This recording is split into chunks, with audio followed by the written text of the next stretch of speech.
Ready to break into a rewarding career? Elwood National Forge can help.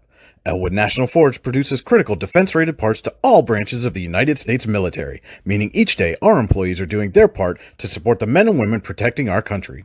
With multiple positions currently available and several career paths to choose from, Elwood National Forge offers on-site and on-the-job training, competitive pay and benefits, including 401k and insurance that start the date of hire, paid time off, and long-term job security. We'd love to support you in building a career. To learn more about becoming part of the Elwood National Forge family, visit enfjobs.com.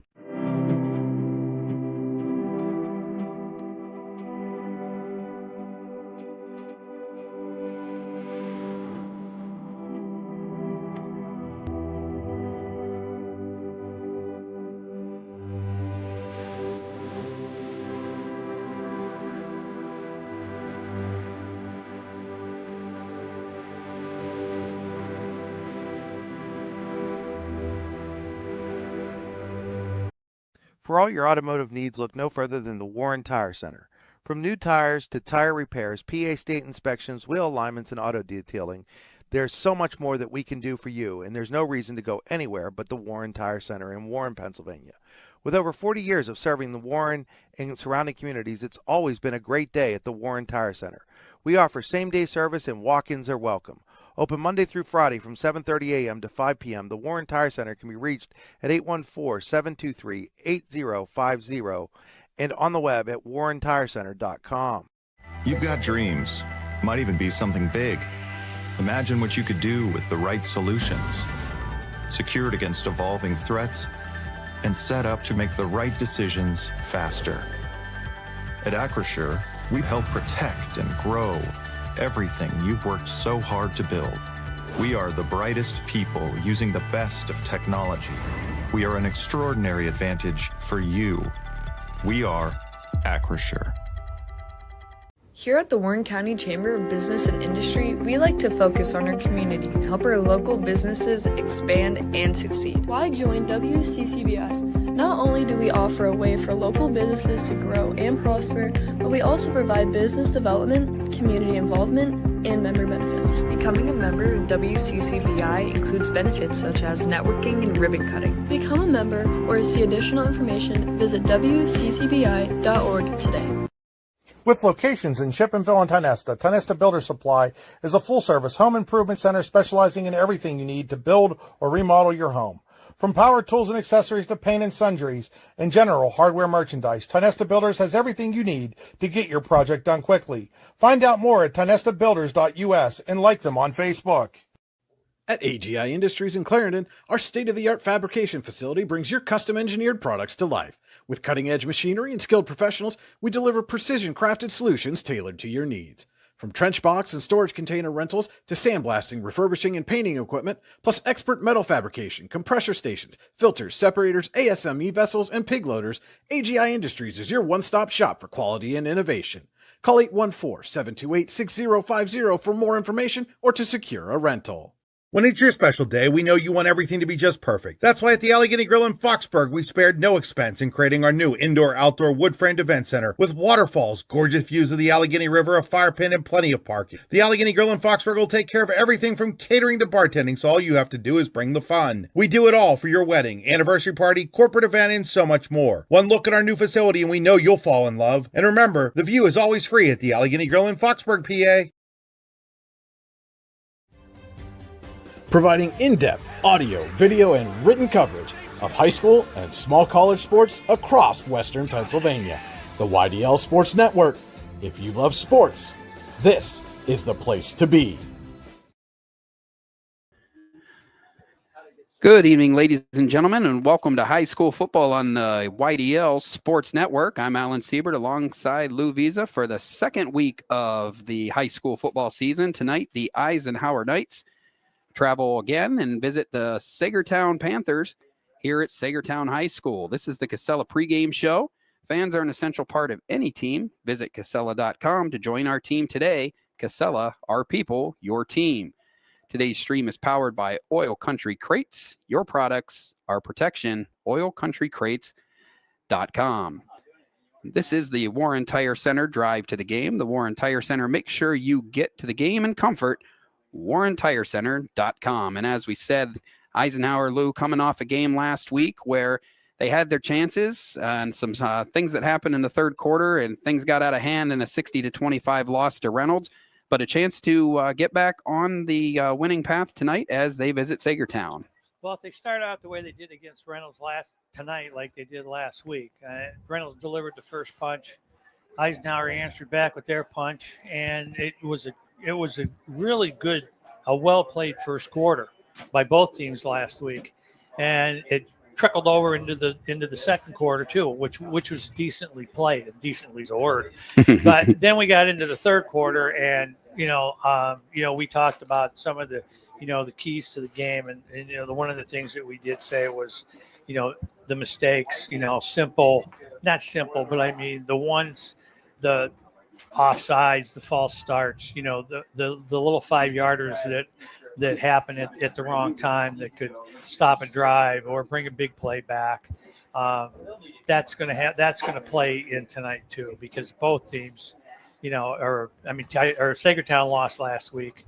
So, I mean, I'm sure they had their share of mistakes. I mean, there's some stats that you have that you can share, but both teams are going to have to play a clean game, and to and avoid a big play like in the third quarter when Eisenhower, had the ball inside the 5 and threw the interception. And then on the first play from scrimmage, Reynolds went 80 yards. That could have been, had Eisenhower scored, they could have cut it to 4.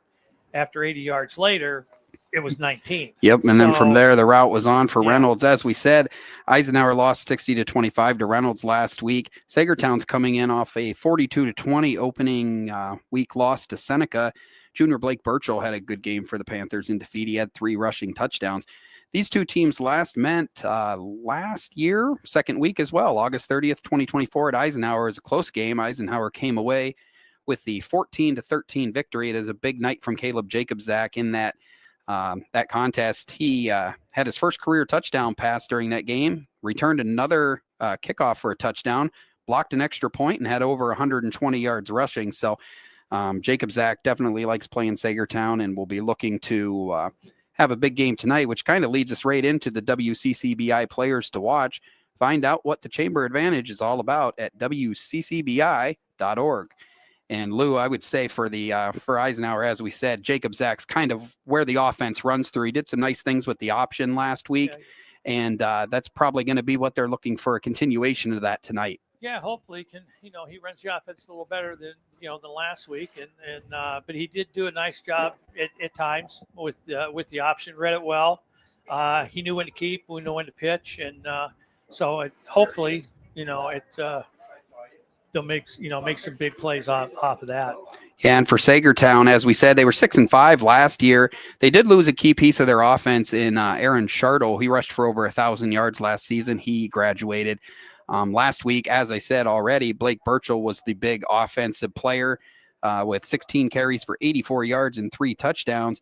But really, the offense, just much like Eisenhower, runs through the quarterback in senior William Schaefer.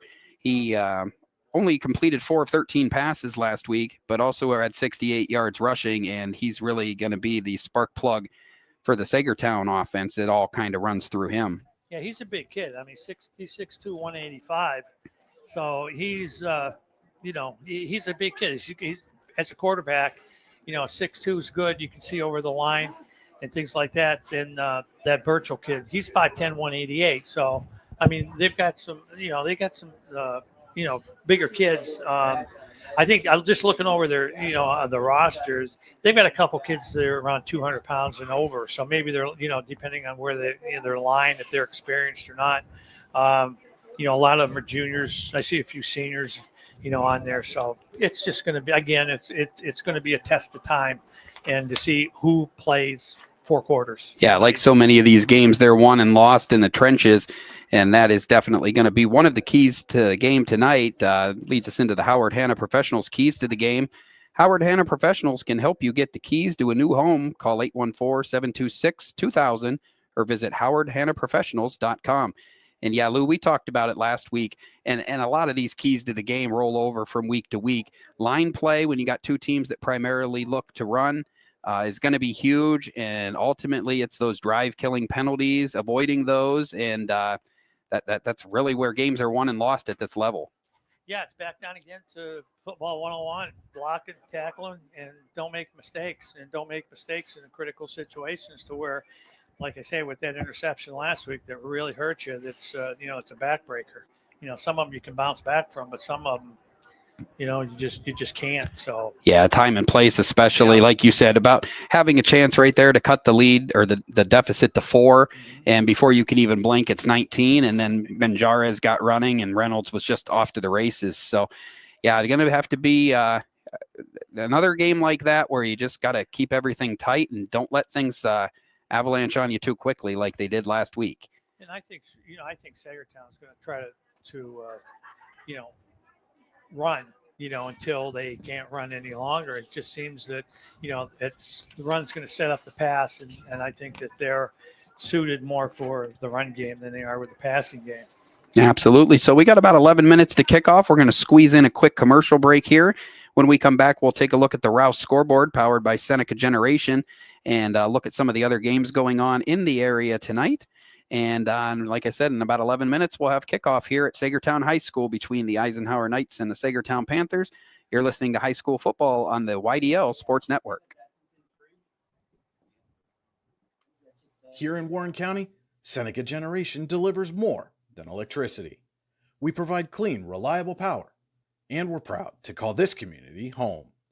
Our team is committed to giving back, supporting local programs, and helping create opportunities that make a difference for families, schools, and neighborhoods. Because powering homes means empowering lives. Seneca Generation, powering your home, empowering our community.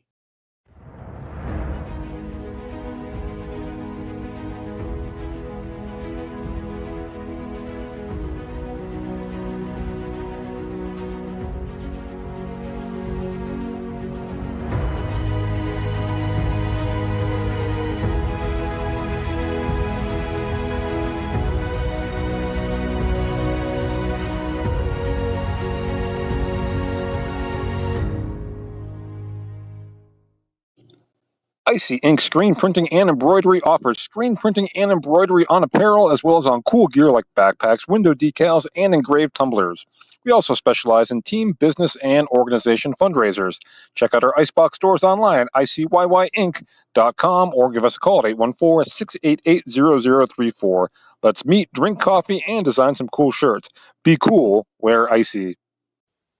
If you're ready to buy or sell your home, then stop in at 4234 Market Street to let one of the agents at Howard Hanna Professionals help. Our friendly and knowledgeable agents can help you find the key to your dream home. Looking for a new career? Howard Hanna Professionals can help there too. Howard Hanna Professionals will assist new and experienced agents with the startup fees for an exciting career in real estate. Call Katrina Laurie at 814-726-2000 for more information. We think Ross Becker Insurance is a place for you and for your family, for your individuals, for your businesses, because we want to be your insurance advisor. We're local, we're knowledgeable, we have contracts with all different insurance carriers to customize and fit the right insurance program for your needs. We're here, you can come sit down with us, talk to us one-on-one, sit across from the kitchen table, sit across from our desks, and we can give you good insurance advice, how you can save money, where you don't want to save money and skimp out on coverage. And so we're there to help balance that and give you good insurance advice, good risk management advice. So after you have a claim disaster, you can have confidence that your family, your businesses, your cars, your assets are best protected.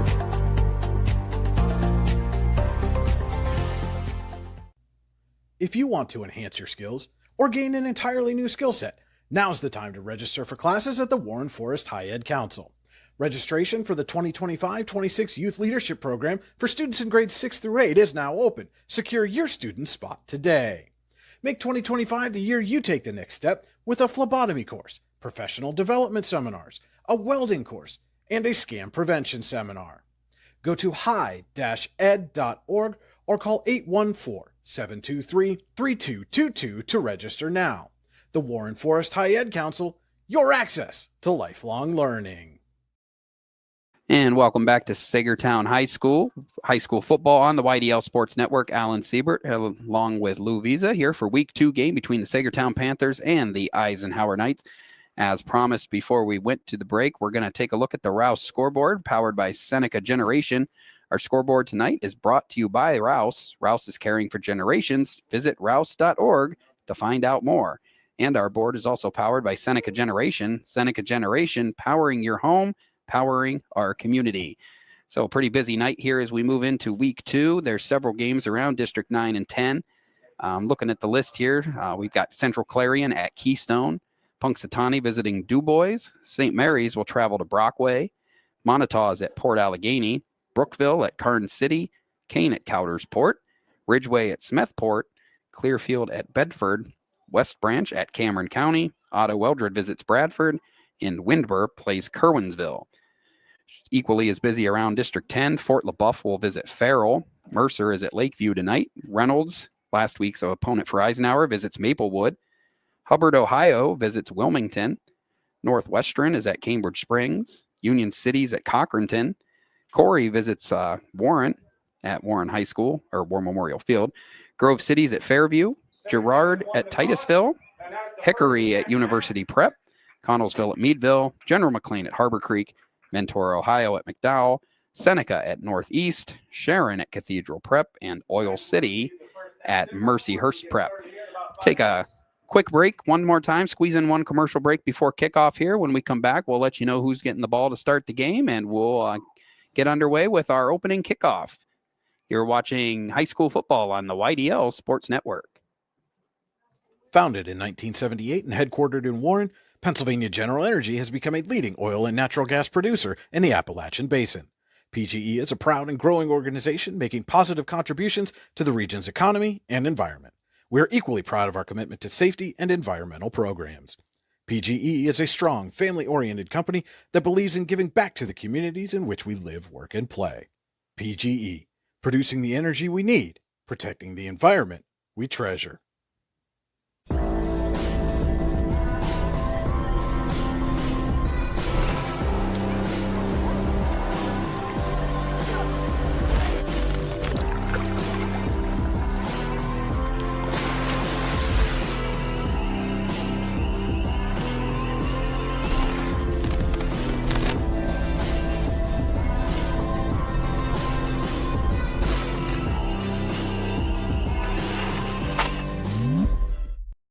Allegheny Electric Service of St. Mary's has been providing industrial and commercial electrical solutions for over 35 years. They offer complete design, build, installation, and maintenance of automated systems for a variety of industries. Allegheny Electric designs and installs wiring and lighting for any size project, big or small. And when you find yourself in a jam, they'll get your machine or facility back up and running in no time. Call Allegheny Electric Service at 814-781-1940 or visit AlleghenyElectric.com. Looking for affordable auto, home, and life insurance? Look no further than Allstate Insurance, the David Jones Agency in Clarion and Meadville. At the David Jones Agency, you get personalized attention from someone who lives where you do. The David Jones Agency meets you where you are. They are available during regular business hours Monday through Friday at their office, via appointment at the office after hours, or remotely. The David Jones Agency also offers investment opportunities, including annuities and IRAs. The David Jones Agency can be reached in Clarion at 814-223-4000 and in Meadville at 814-337-5107.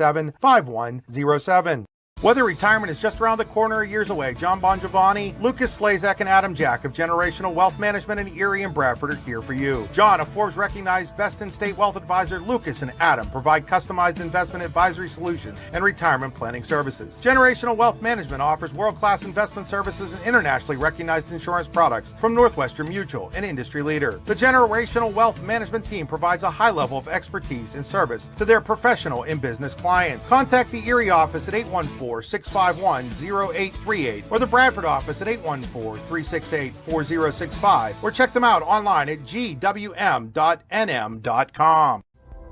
Discover radiant beauty with Healing Beauty by KJ. Our natural, cruelty-free skincare line harnesses the power of nature to nourish and rejuvenate your skin. From hydrating serums to soothing creams, find your perfect routine.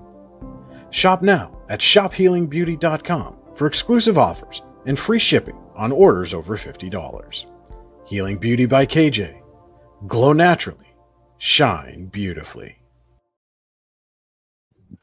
Welcome back to Saegertown High School for tonight's game between the Eisenhower Knights and the Saegertown Panthers. You're watching high school football on the YDL Sports Network. Alan Siebert here along with Lou Visa. This is the Venango County view of the field. Your view of the field tonight is brought to you by Venango County. There's always something to see and do in Venango County. VenangoCountyPAs.gov.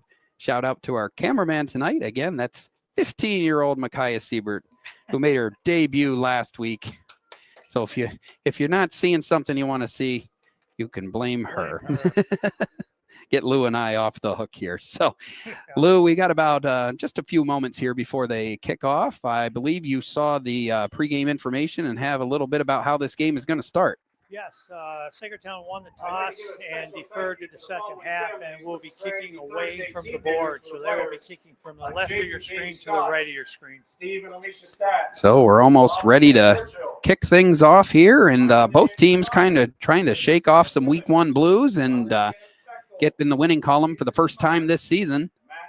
And I think both teams see this as a winnable game. As I said, Lou, it was a very close game last year, with Eisenhower coming away with the 1-point win. Well, they got to get a good return. I mean, try to get off on the right foot here and get a decent return back and get some good field positioning and see if they can throw the first punch tonight instead of Saegertown. Absolutely, and that's going to lead to the beginning of our Elwood National Forge first quarter.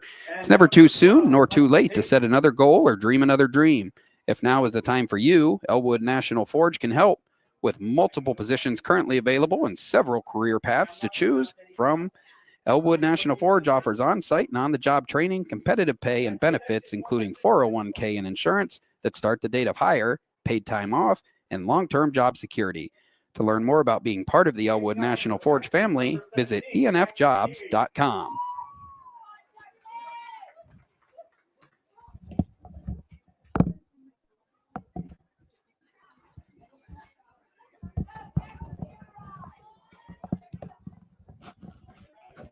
All right, we're almost set here. Saegertown's got the ball on the tee, Lou, and we're going to see the Eisenhower offense to start things off tonight.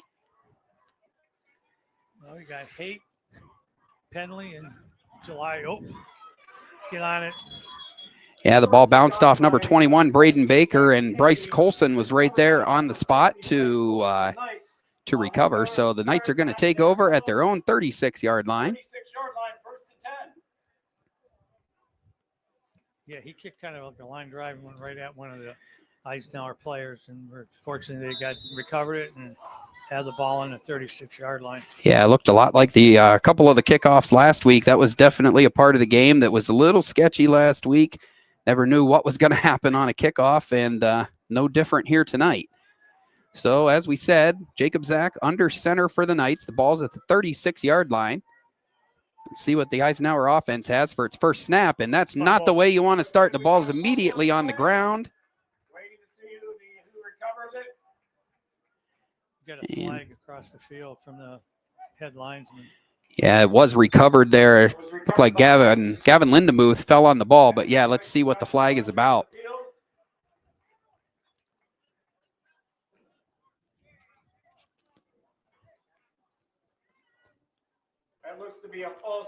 So a false start on the Knights. Not sure if that's a pre-snap penalty that'll back them up 5, or if they'll. Yeah, should have. That's what I believe. Yeah, I was going to say. See what they're going to do here. They're going to move it back to the original line of scrimmage and mark off the 5. So I think it's going to be like that play never happened. Well, first he said false start. Yeah, now he moved it to legal shift. So if it's an illegal shift, no, you don't start. That's a live ball. Yeah. But regardless. So they did choose the penalty yardage, and it will be 1st and 15 now. So either way, if you're an Eisenhower fan, not the way you want things to start. A fumble on the and a penalty on the opening snap of the night. But at the end of the day, it will only cost them 5 yards right now. And they'll get another shot here. 1st and 15 from their own 31-yard line. Jacob Zach has it, hands it to Penley, who gets outside or looks to get outside, but nowhere to go. Tackled out of bounds by number 2, William Schaefer, for a short gain on the play. Brings up a second down. So the Knights going in the wrong direction. A loss of 2 for Penley on that play.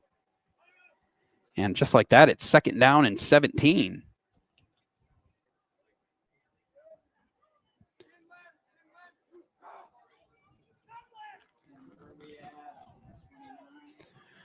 So definitely maybe something you expected last week, some nerves, but this is week 2 now, and you expect some of that to go away and a couple shaky plays for the Knights offense to start this game. Jacob Zach's going to keep it this time, and he's got room. He's right up the middle. He's got one man to beat. See if he can get the angle here. Number 10's got the angle, and he fought him off, and he went in for the end zone. And Jacob Zach picks up right where he left off last week, going 71 yards for the touchdown. That's throwing the first punch. Yeah, you said that maybe this week Eisenhower needed to throw the first punch, and that's exactly what they do. Jacob Zach took the ball, had one guy to beat, did it all himself, and goes 71 yards for the touchdown. Hang on, I have to do something. 10 minutes and 49 seconds left in the opening quarter. Bryce Wilkins' extra point is good. And just like that, Lou, the Eisenhower Knights have a 7-0 lead. We will take a quick 30-second break and be right back with you. You're watching high school football on the YDL Sports Network. At AGI Industries in Clarendon, our state-of-the-art fabrication facility brings your custom-engineered products to life. With cutting-edge machinery and skilled professionals, we deliver precision-crafted solutions tailored to your needs. From trench box and storage container rentals to sandblasting, refurbishing, and painting equipment, plus expert metal fabrication, compressor stations, filters, separators, ASME vessels, and pig loaders, AGI Industries is your one-stop shop for quality and innovation. Call 814-728-6050 for more information or to secure a rental. Freshman. Welcome back here to Saegertown High School, where the Eisenhower Knights are off to a quick start. Didn't look that way at first, but Caleb Jacob Zach just went 71 yards, and the Knights are on top 7-0. And Lou, one thing we saw last week is when a team did throw a punch, the other team responded. So now we're going to see how the Eisenhower defense responds if they want to keep control of the game that they've gotten here early on. Number 20, Bryce Wilkins, back deep. Again, Jacobs did a really good job on that option. He got a nice fake into the line, pulled it out, and just read it well. A little squib kick here. The ball's on the ground, but it is covered up by Saegertown right around the 40-yard line. Number 6, Mylan Harrison at the 40, where the Panthers will take over 1st and 10. So Saegertown's first drive of the night will start just across the 40-yard line. It's a reminder tonight that today's game is being brought to you in part by the Lander Hope Clinic. Medical care for your whole family. Call 814-593-0011 or visit landerhopeclinic.com to request an appointment.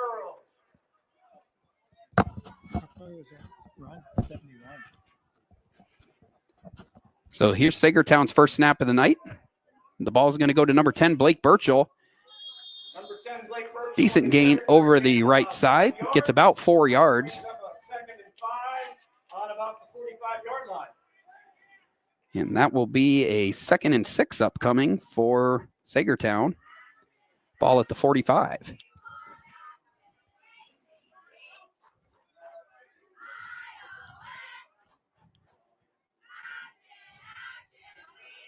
Quarterback Schaefer takes it, pitches to Burchell. Burchell's going to go around the left side this time. He's met immediately by Gavin Lindemuth. That actually might be, yeah, that is Gavin Lindemuth. Loss of 2, and it's going to be 3rd down and 8 for Saegertown. That was a great job by the defense to string that play out, to wait to let the defensive backs and everybody catch up to that play coming around the left side. They stopped it right where they're supposed to. And that's what you want to see defensively, especially after last week where they had some trouble maintaining their edges and everything on the run. So 3rd down and 8. Schaefer's in the shotgun.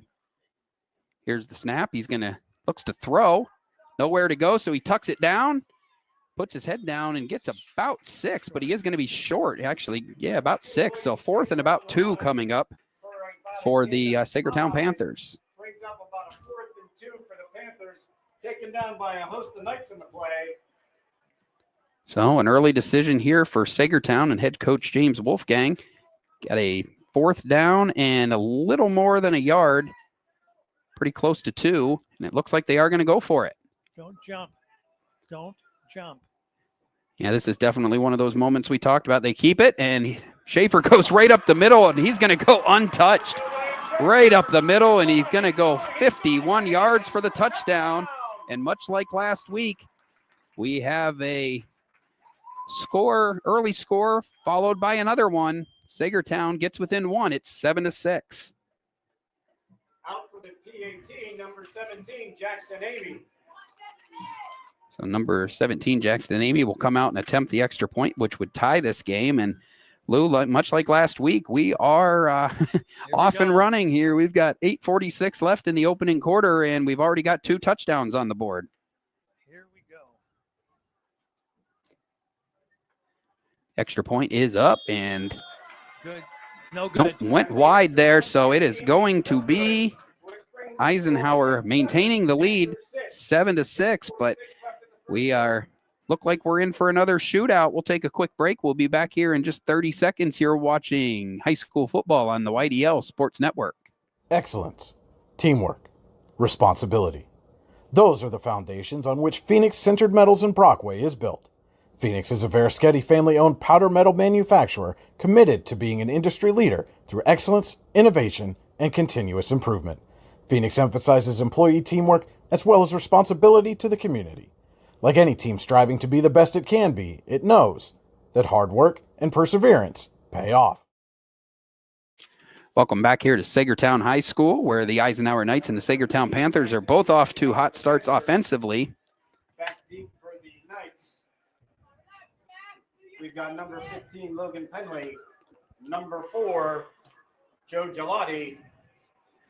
And number So 7-6 Eisenhower with the lead here in the Elwood National Forge first quarter.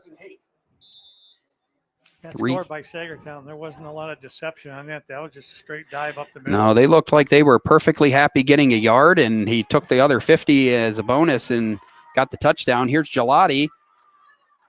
That was, yeah, one of the first times this year we've had a true deep kickoff and a decent return. Gelati goes all the way up to the 35, and Eisenhower will start their second drive of the night, not far off from where they started their first.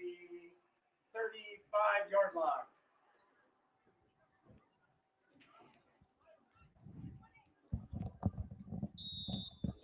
And I have to contend with the sun as on our picture here for just a few minutes. We're facing it directly, but as you can see, the Knights have the ball at the 36 and have just broke the huddle and will start their second drive of the game.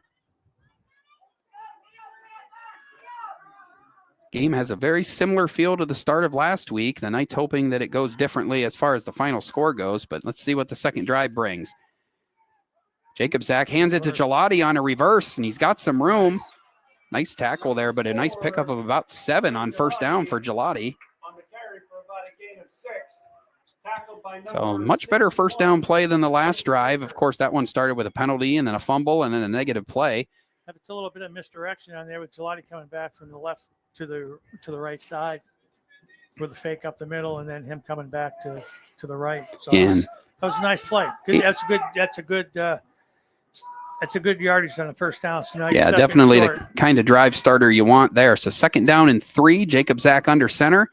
This time the pitch is going to go to Penley. Penley's got some room. He's got the first down and more across midfield, all the way up to the Saegertown 45 before he's finally drugged down. That's 12 yards, and that's going to be a Ty Nesta Builder Supply first down for the Eisenhower Knights. Penley's definitely one that the Knights would like to get going. He had kind of a rough game last week. He only ended up with about 45 yards on 12 carries, and that's not really the average that he's used to. So after a negative play on his first carry tonight, he's got to feel good to get some open field and pick up a first down there. He'll do better tonight. It just, it's one of those games that everybody just kind of, the game started at 7. A lot of them didn't start playing till 8:30. Yeah, the defenses showed up late last week, and I think the ball's on the ground. And I think Saegertown's got it. Nolan Giesing with his first carry of the night. He fumbles right at the line of scrimmage. And Saegertown will take over after the first turnover of the game. And Lou, that's one thing we talked about. That's no turnover is timely, but when you're looking for one team to take advantage here, it's very difficult to start with a turnover this early in the game. Yeah, and it's got decent field position too for Saegertown, and they're on their own 45. And working with a bit of tempo too. They're already snapping the ball. There's the handoff on the play. Number 13, Matthew Shartle, younger brother of Aaron Shartle, who graduated last year, had over 1,000 yards. His first carry of the game, gains 8 yards in a 2nd and 2 upcoming for Saegertown. Brings up about a 2nd and 2 for the Panthers. That's a good gain on first down. Shortens it up a little bit with the 2nd and 2. Absolutely, can't beat that. And a 2nd and 2, and see if they have success on this 2nd down play. Schaefer's going to keep it himself. Doesn't do as much as he did last time, but I think he did enough to get the first down. Tackled on the play by number 8, Nolan Giesing. It's first down. Yeah, it looks like I guess they are going to call it short, but the ball's on the line and the sticks are on the line, so we may actually have a measurement here. It's first down. You got a line to Yeah, line. ball's right on the line, so that's going to be a first down for Saegertown. The Ty Nesta Builder Supply first down. For the Panthers.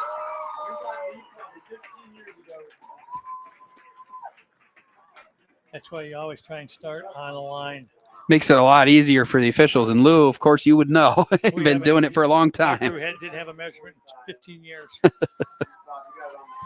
Midway point of the opening quarter, Saegertown trailing 7-6, but into Eisenhower territory, 1st and 10 at the 45-yard line. Schaefer's going to pass. His pass is incomplete, intended for Burchell. A little too high, and they couldn't come down with it.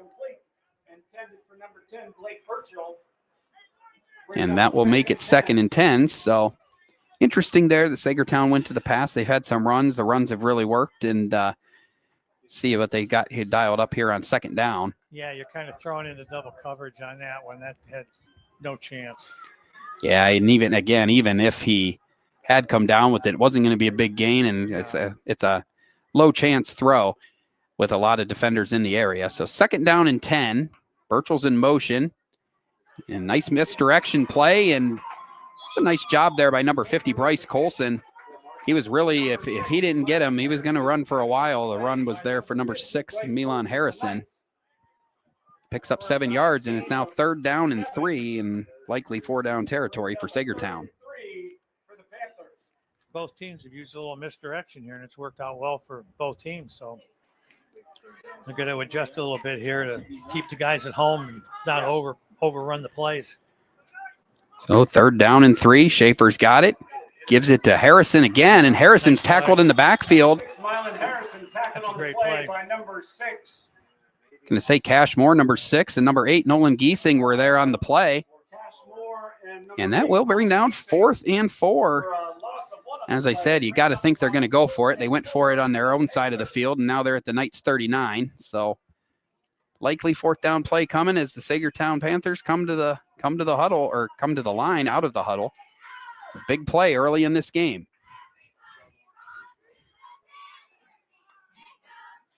Schaefer's got the ball and rolls left, throws it to Burchell, who's got the catch, and he's going to break a tackle and get the first down.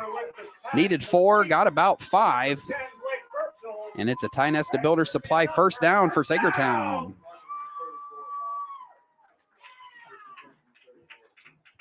That brings up 1st and 10 for the Panthers on the Eisenhower. Yeah, he really only had to break one tackle to do it, and unfortunately for the Knights, the defender ran right by him, and he had just enough for the first down. So fresh set of downs, moving closer and closer to a spot where they could take the lead are the Panthers.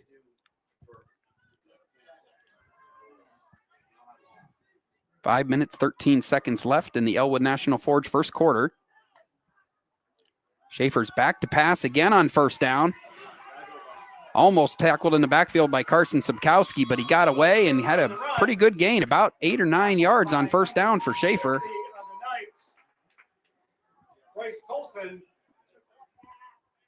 And Schaefer right now picking up where he left off last week, running wild. He's already got about 65 yards rushing and the long touchdown. It's going to be 2nd and 2 for Saegertown at the Knights 26. Yeah, he made something out of nothing on that play. Definitely had Sobkowski there. 69 for Eisenhower was bearing down on him, but made a shifty move and made something out of nothing. And now it's 2nd and short for Saegertown. Schaefer again going to pass. This pass is knocked down by number 6, Cash Moore. Got a hand on it. Well, don't know that it was going to be complete anyway, but that, Lou, I think more of a normal time for a pass. 2nd and short. Still got 2 plays to get 2 yards. Well, I guess we did have a penalty. I didn't see it at first.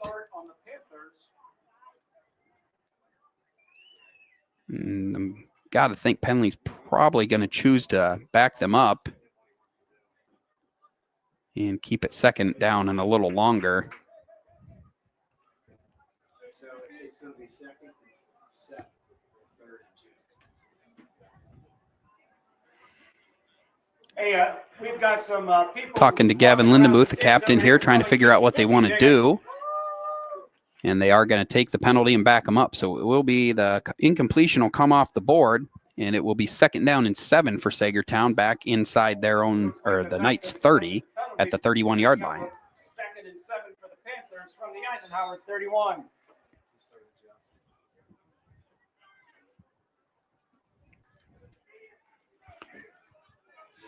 Clock running here in the first quarter, 4 minutes, 10 seconds remaining. Eisenhower up by a point, 7-6. Schaefer in the backfield for Saegertown.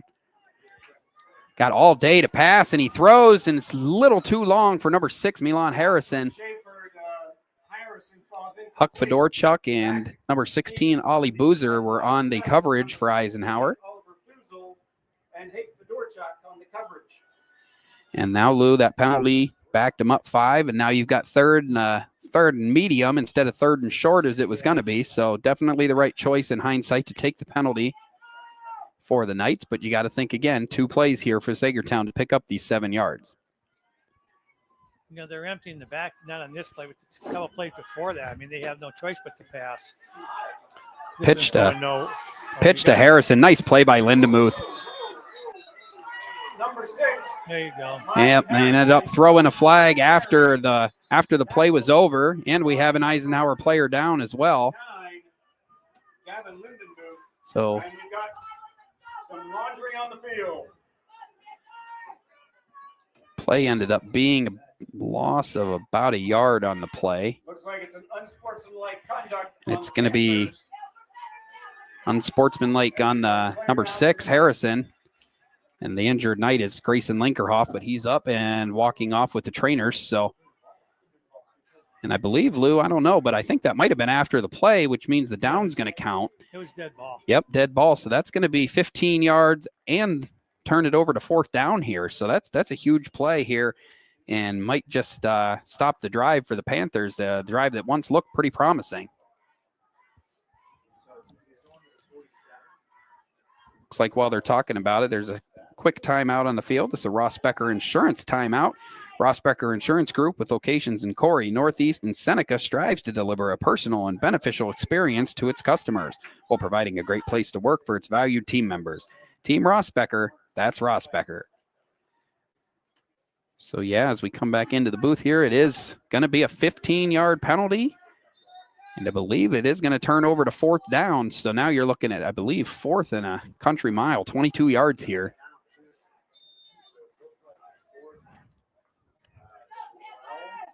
And I was thinking they had 2 downs to get it, but that might change the minds of any coach right there. So Saegertown is going to punt and play the field position game. Yeah, that was a dead ball. So the play counts and you go back 15.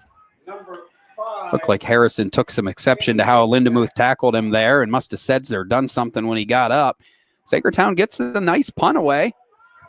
Jacob Zach will take it around the 12, but he's got room. He's still going. He's up the sidelines. Out of bounds at the 43-yard line. So a 31-yard return by Jacob Zach. Jacob Zach had a big return, a kick return for a touchdown last year. The Knights will take over 1st and 10 on their own 43-yard line. Jacob Zach's looking for his towel. I think Burchell got a hold of it on the tackle and then tossed it over near the track. So they're trying to get it back, but Was that on Sportsmanlike? Who was that on for Saegertown? For Saegertown, number 6, yeah. 6? Yeah, they're trying to get Jacob Zach's towel back. It looked like Birchall got it on the tackle and then just chucked it toward the sidelines. So Well, they got to mark that down because another one he goes. they'll ball at the 43. Jacob Zach pitches to Penley. Penley's, again, got good room, and he's got a tie nest builder supply. First down, 10 yards, and a cloud of dust for the Knights. First down, and that's about exactly what you're looking for as a drive starter. They get into Saegertown territory on the play.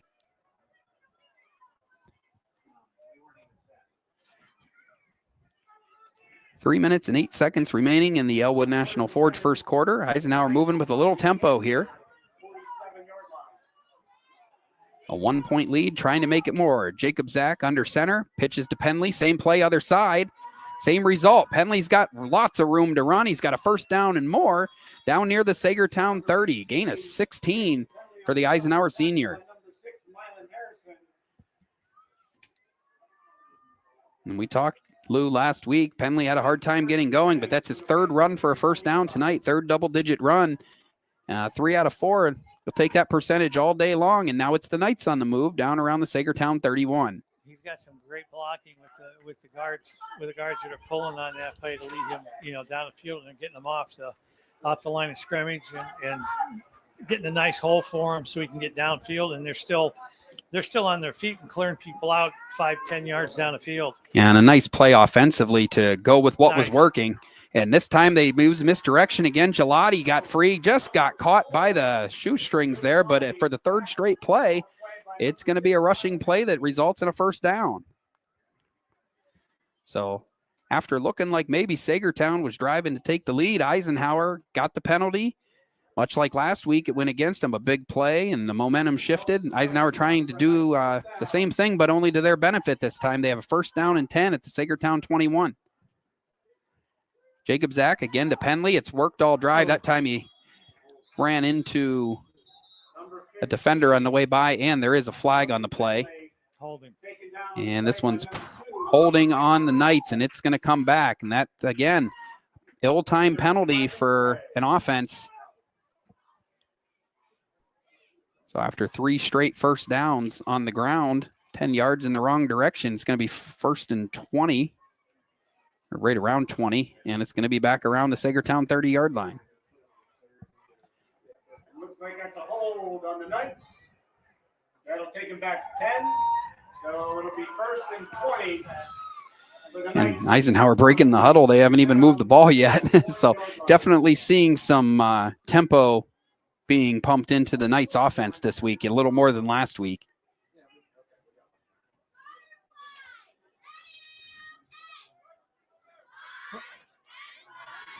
So it's going to go back to the 31. It's going to be first down and 20. Eisenhower already on the line. Jacob Zach takes the snap. He's going to pass, gets some pressure, and has to throw it deep. And he still had a chance at that. That was Eisenhower. The receiver was number 8, Nolan Giesing. For number 8, Nolan Giesing, broken up on the play by number 6, Myron Harrison. And that was a nice throw. He had an opportunity. It was a little underthrown, and he had a step on him. He had to come back to the ball a little bit, and when he had to come back for it, that put the defender in a better position. So if he'd have let him a little bit, but he did have a couple steps once he made his break to the corner. Yeah, and Jacob Zach had to throw a little early there, a little earlier than he would have liked too, because he did have a couple Saegertown defenders bearing down on him and got him on the run. So second down and 20 now, as this drive has also kind of hit a rough patch for the Knights. See what they got. Jacob Zach's going to keep it himself. There is a flag down on the field. Jacob Zach's running. He's inside the 20, the 10. Keeps his footing, maybe stepped out right around the 7 or 8 yard line. But again, this may be coming back. It's like perhaps something like an illegal shift or an illegal formation. Let's see what the call is.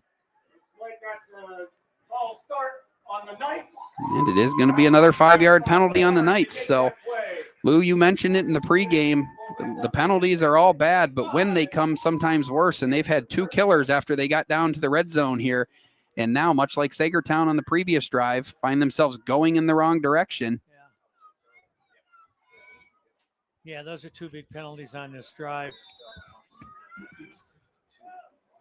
Net hold in the false start, so that took them back another 5. So it's what are we looking at, like 2nd and 25? 2nd and 25, yeah, and you're getting to the point where if you back up anymore, you're probably going to have to punt on 4th down. You'd like to get at least 10 of those back here and put yourself in a position to make it a 4-down territory this deep down here. But yeah, you'd like to have a manageable 3rd down play. So Jacob Zach hands it off to Giesing. Giesing's got almost the 10 yards that I mentioned. He's got about 9 down to the 27-yard line. And so now you're back inside right around the 26-yard line. So getting down to the part of the field where you're probably looking at 2 plays here, unless you go backwards on this one. You're not going to punt from inside the opponent's 30. So no, this is manageable. I mean, it's only it's 3rd and 15. No, I shouldn't say manageable. It's still 3rd and 15. Gives you 2 chances here as opposed to 1, depending on how the first play goes. And that's going to be the important one here. Jacob Zach's under center. He's got Gelati wide out here. There's the snap, and they're going to pitch it to Penley. Penley's got room. He's 25, 20, 15, inside the 10. And that's pretty close to a 1st down. I think he might have got it. Yeah, that's right at the 10. That's 16 yards and a 1st and goal. So great job by the Eisenhower offense there. Facing a 2nd and 25. They get 9 yards from Giesing and 16 more from Penley, and it's a 1st down. That's a big play. So, yeah, 1st and goal now. We're inside the final minute of the 1st quarter. Sticks are down. Eisenhower's in the huddle and have 47 seconds remaining here to try and extend this 1st quarter lead.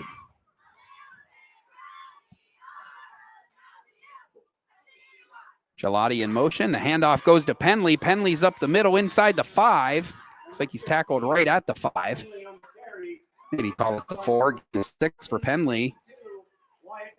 And it'll be 2nd and goal for the Knights at the 4.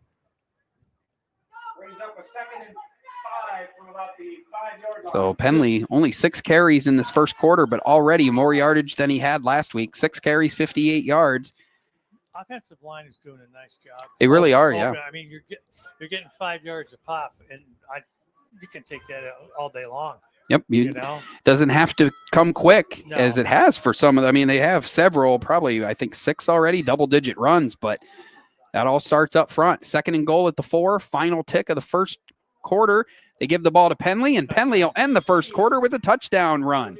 That's Penley's 2nd touchdown of the season. He had one in the 1st quarter last week, and Eisenhower takes a 13-6 lead on the final play of the opening quarter.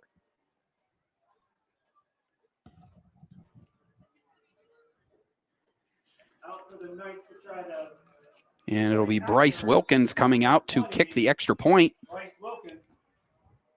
on the final play of the Elwood National Forge 1st quarter. The extra point is through the uprights and good. Eisenhower takes a 14-6 lead as we end the opening quarter. We'll take a quick break and be back with you. Eisenhower on top of Saegertown 14-6. You're watching high school football on the YDL Sports Network. Ready to break into a rewarding career? Elwood National Forge can help. Elwood National Forge produces critical defense-rated parts to all branches of the United States military, meaning each day our employees are doing their part to support the men and women protecting our country. With multiple positions currently available and several career paths to choose from, Elwood National Forge offers on-site and on-the-job training, competitive pay and benefits, including 401k and insurance that start the date of hire, paid time off, and long-term job security. We'd love to support you in building a career. To learn more about becoming part of the Elwood National Forge family, visit enfjobs.com. When it's your special day, we know you want everything to be just perfect. That's why at the Allegheny Grill in Foxburg, we spared no expense in creating our new indoor-outdoor wood-framed event center with waterfalls, gorgeous views of the Allegheny River, a fire pit, and plenty of parking. The Allegheny Grill in Foxburg will take care of everything from catering to bartending, so all you have to do is bring the fun. We do it all for your wedding, anniversary party, corporate event, and so much more. One look at our new facility and we know you'll fall in love. And remember, the view is always free at the Allegheny Grill in Foxburg, PA. Welcome back to Saegertown High School and high school football on the YDL Sports Network. Eisenhower on the final play of the opening quarter just took a 14-6 lead as we kick off the Verischetti Holdings 2nd quarter. Companies within the Verischetti Holdings Group include Phoenix Sintered Metals, Superior Energy Resources, Allegheny Electric Service, and Verischetti & Son. Find out more at VerischettiHoldings.com. Saegertown takes the deep kickoff here, and that's a great job. That's probably about as good as the kickoff game has gone all season. They've got them backed up almost near the 10-yard line. Well, they were set up at about the 20-yard line, not expecting it to go that far. But he kicked it over his head. He had kind of a line drive, and it went over his head and didn't pick it up till inside the 5 and got out to the 10. Yeah, 12-yard line. Yeah, that's something we didn't see a lot of last week is a strong kicking game, but they'll take the field position here, and it's going to be Saegertown backed up even more now as we have a pre-snap penalty on first down.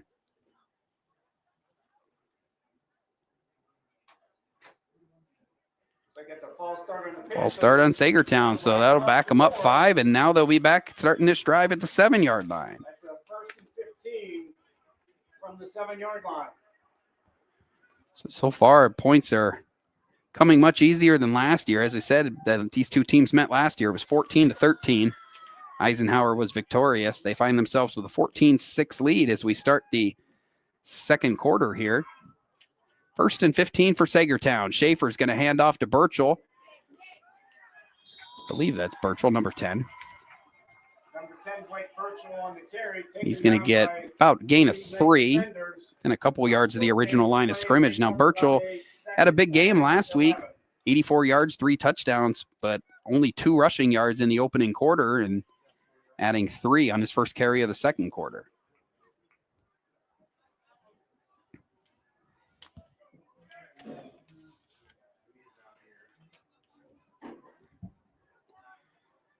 Second and 12 for the Panthers. End around to Birchall. And Logan Penley right there waiting for him. Lindemuth also coming in to help finish off. A gain of 1 on the play. And it'll be 3rd and long for the Panthers. Nolan Giesing for the Knights. Loss on the play of Yeah, might have lost a yard, actually. It's going to be 3rd down and 12. Defense has to have a stop on this because they got the ball. Saegertown got the ball and not really, their field position was bad because that kick just got over their head. So they got to take advantage of this and keep them down here and get the punt and get it on their side of on the Saegertown side of the 50-yard line and put a good drive together and get another score. Yeah, that would have been the case anyway, but then you get that pre-snap penalty on first down, back them up even further. Now you got them 3rd and 12 from their own 10. Passing situation for Saegertown. Schaefer's back to pass. He throws it outside, and it sails through the hands of number 86, Isaac Huya. Incomplete, and the Saegertown Panthers will have to punt. And Eisenhower, if they can effectively handle this punt, should have pretty good field position with already an 8-point lead. You don't run a 10-yard route when it's Saegertown's lining up 3rd and 12. No, and that was good defense there, too, because even had he caught it, he kept him in front of him and was probably going to make the stop, and definitely not a place where you want to go for it on 4th down this deep. So Saegertown will punt from basically its own end zone. It's a low line drive kick. Goes out of bounds inside the 40. See where they're going to mark it. They're going to mark it right at the 40. So Eisenhower will start at the 40-yard line. When we return, you're watching high school football on the YDL Sports Network. At AGI Industries in Clarendon, our state-of-the-art fabrication facility brings your custom-engineered products to life. With cutting-edge machinery and skilled professionals, we deliver precision-crafted solutions tailored to your needs. From trench box and storage container rentals to sandblasting, refurbishing, and painting equipment, plus expert metal fabrication, compressor stations, filters, separators, ASME vessels, and pig loaders, AGI Industries is your one-stop shop for quality and innovation. Call 814-728-6050 for more information or to secure a rental. Back here at Saegertown High School, Eisenhower's first snap of this drive is a handoff to Nolan Giesing. Giesing's got another 10-yard plus run, gain of 12 right up the middle, and another Tie Nest to Builder Supply first down. In lieu, the Knights right now just taking chunks on each play and seem to have taken control of this game here early in the second quarter. Yeah, they are. They're getting good yardage on the, first downs. getting into second and short or getting far enough to where you're 1st and 10 again, back to back. So.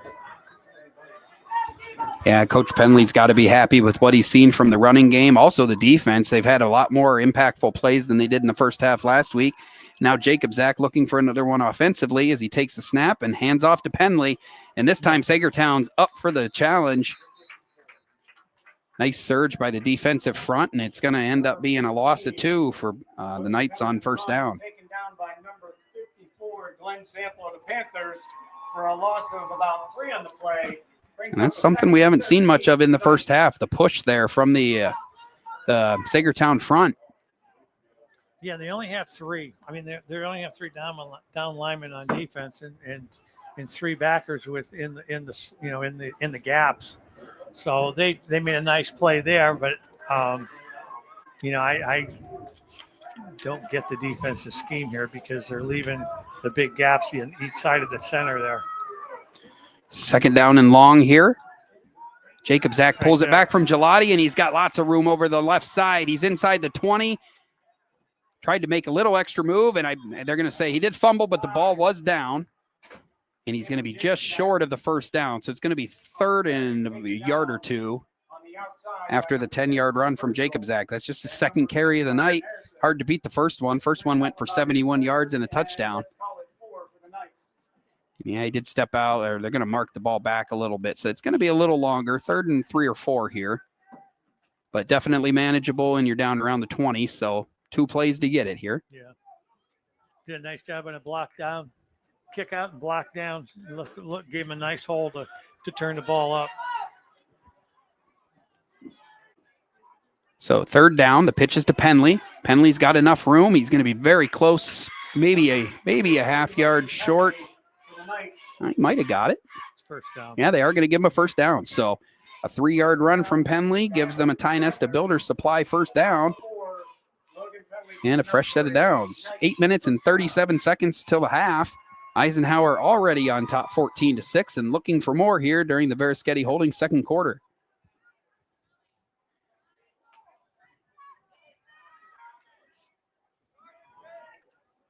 They punch this drive in. Give him some breathing room a little bit. That'd be the first time all season they've had that lead, and see how they play with it. Penley's got a lot of room there, and he's down inside right around the 5-yard line before he's finally brought down. It's a gain of 13 yards, and once again, Penley running wild here in the first half. Once he breaks the line of scrimmage, he does a great job after he breaks the line of scrimmage to break it to the outside or break it. He reads that very well and can see whether to go inside or come out.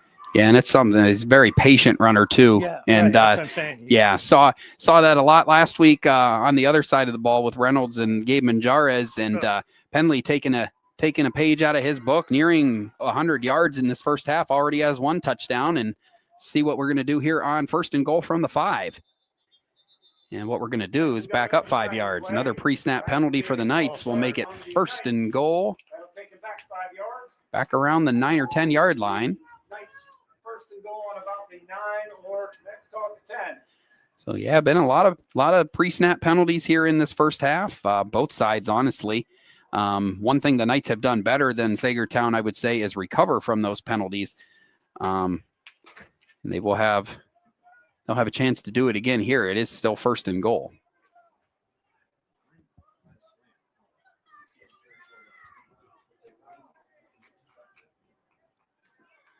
Clock running here in the first half. 7 minutes and 10 seconds until halftime. Jacob Zach's under center, takes the ball, pitches to Penley. Penley's got room around the outside. He's inside the 5, gets past the original line of scrimmage, down around the 4-yard line. So last week in the loss to Reynolds, Penley only got 12 carries. He's already got 12 tonight. So definitely a bigger part of the game plan here in week 2. And it's showing success on the scoreboard as well, as the Knights hold the lead and are looking for more. The way those guys are holding the stakes over there kind of threw me, because it looked like they still had them up and I could still be first and 1, and they were inside the 10. But they didn't move, so that's good. They haven't moved. Doesn't take much to confuse me sometimes. I'm right there with you on that. Yeah. Looking at my unofficial stats, 11 carries, 88 yards, and a touchdown for Penley in the first half. So definitely much more success for the senior than last week. Giesing's going to get the ball this time. He gets about half of what they needed. Down around the 2, so they're inching their way there. It's 3rd and goal now, but they are right at the 2-yard line. And they're also eating some clock here. This drive started with about 10.5 minutes left, coming down near 5.5 now. So good drive for the Knights. This is a good drive. This is a drive that says a lot because you ran the clock, and hopefully you end up with fall on it. Almost jinxed it. Jacob Zach had a problem with the snap, and I think it was Penley who fell on it. It's going to end up being a loss of 3. But more importantly than the yardage there is the down, and now it's 4th down, and see what Penley wants to do. I feel like Wilkins probably could kick a field goal from here, but I also don't know if you want to give up the chance at 6. And also, I mean, if something does go wrong and you fail, you got Saegertown backed up quite a bit here.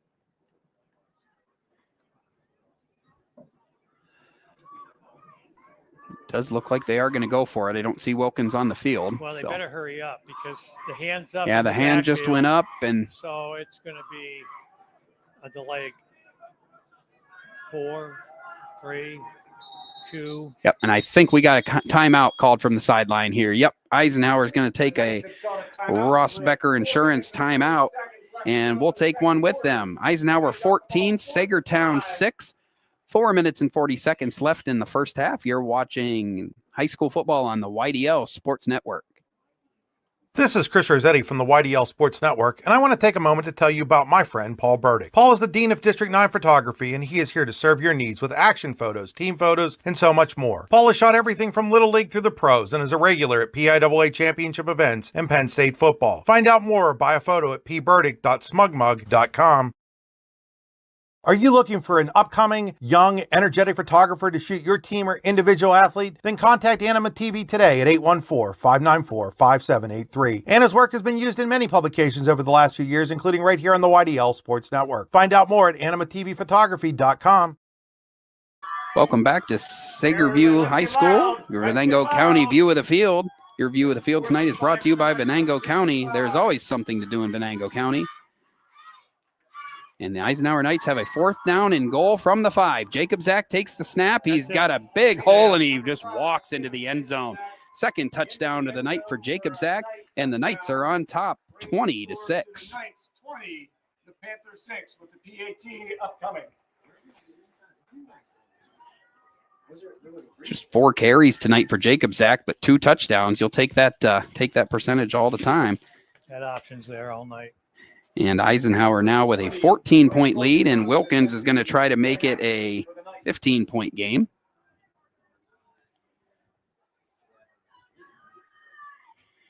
Wilkins is now 3 for 3. That one goes right down the center, and the Eisenhower Knights have a 21-6 lead. 21 Knights, 6 for the Panthers with 4:35 left. 4:35 left in the second quarter. We'll take a 30-second break. We'll be right back with you. You're watching high school football on the YDL Sports Network. Craft beer, craft food, craft service. You get it all and more at Station 101 in DuBois. Whether it's a relaxing evening with friends at Cozy Family Dinner or that special night out with someone unforgettable, Station 101 is the place where memories are made. Dive into a new American culinary journey where every bite is made with premium, farm-fresh ingredients. Quench your thirst with our impressive craft beer lineup, 12 brews on tap, over 120 bottles to explore. From the first sip to the last bite, Station 101 delivers an experience that's anything but ordinary. Station 101 in DuBois, PA, crafted for you.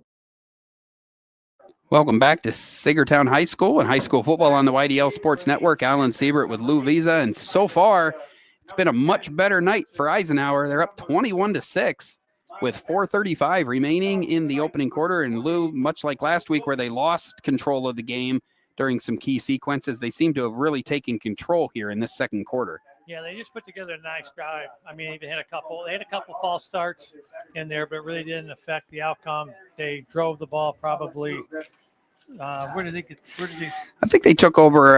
It was right around the 40-yard line. So, but still, they ran about 5 minutes off the clock and ended up with a touchdown and an extra point. So, Let's see if Wilkins, this one's going to go back on the ground. Got a nice bounce. Number 32, Riley Wilkins picks up the kick. The kick was fielded by 32, Riley Wilkinson, and he's hit right around his own 40-yard line, and that's where Saegertown will start this drive. And this is a very important point in this game for Saegertown. Down 2 scores, but you got 4.5 minutes till halftime, and you do get the ball coming out of the breaks. So if they want to stay in this game, this drive is going to be paramount in that.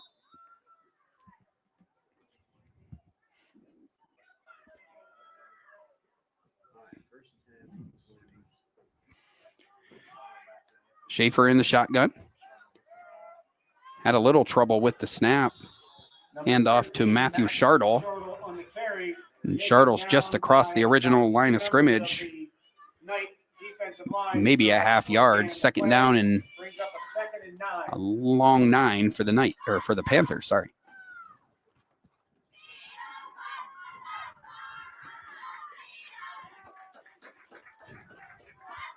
Saegertown quickly to the line. Second down and 9. Schaefer's in the shotgun. Hands off to Burchell. Burchell's got quite a bit of room. He's up the middle. And not a good angle there. Burchell's going to go all the way for the touchdown. 59-yard touchdown. And just like that, Lou, Saegertown's back in the game.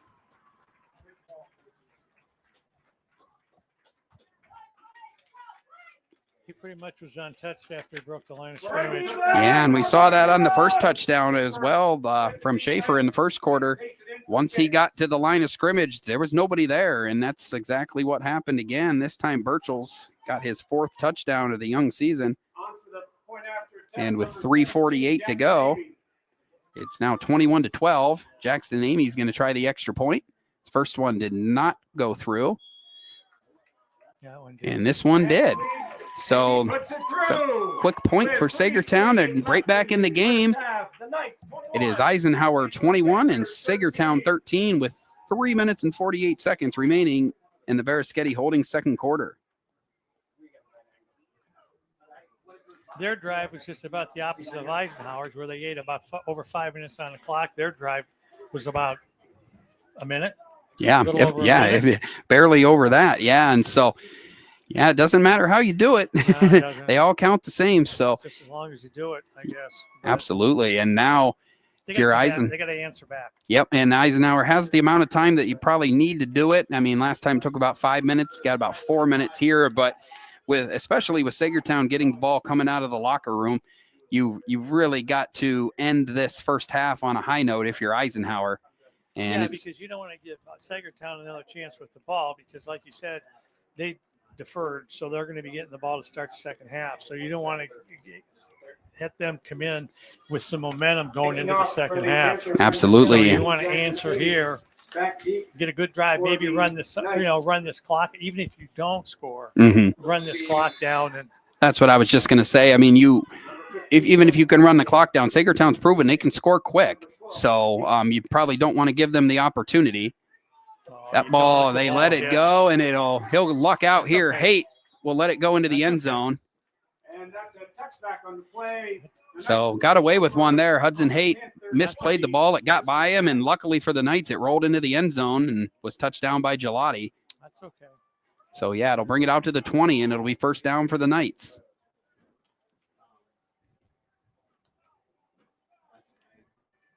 A kick is a kick is a kick. You know, when it breaks the plane. Absolutely. It's in the end zone. We've already had a couple nice kicks tonight. We didn't see much of that last week, but Eisenhower got a break there. Ball did roll into the end zone, so they don't get it quite pinned back quite as far as they would have, and they'll take over at their own 20. Jacob Zach hands to Penley. And that was a nice job. There have not been a lot of plays stopped at the line of scrimmage, but that was one of them. No gain for Penley, and it'll be second down and 10 for the Knights. Let's go at second and 10. No gain. And we got the clock moving with 3:23 in the second quarter. So as we said, Lou, no gain on that play, but you're definitely going to want, even if you don't score here before the break, you're going to want to run this clock down because I don't think you want to give Saegertown the ball back with the momentum they have. No. And then also getting the ball coming out of the locker room. Right.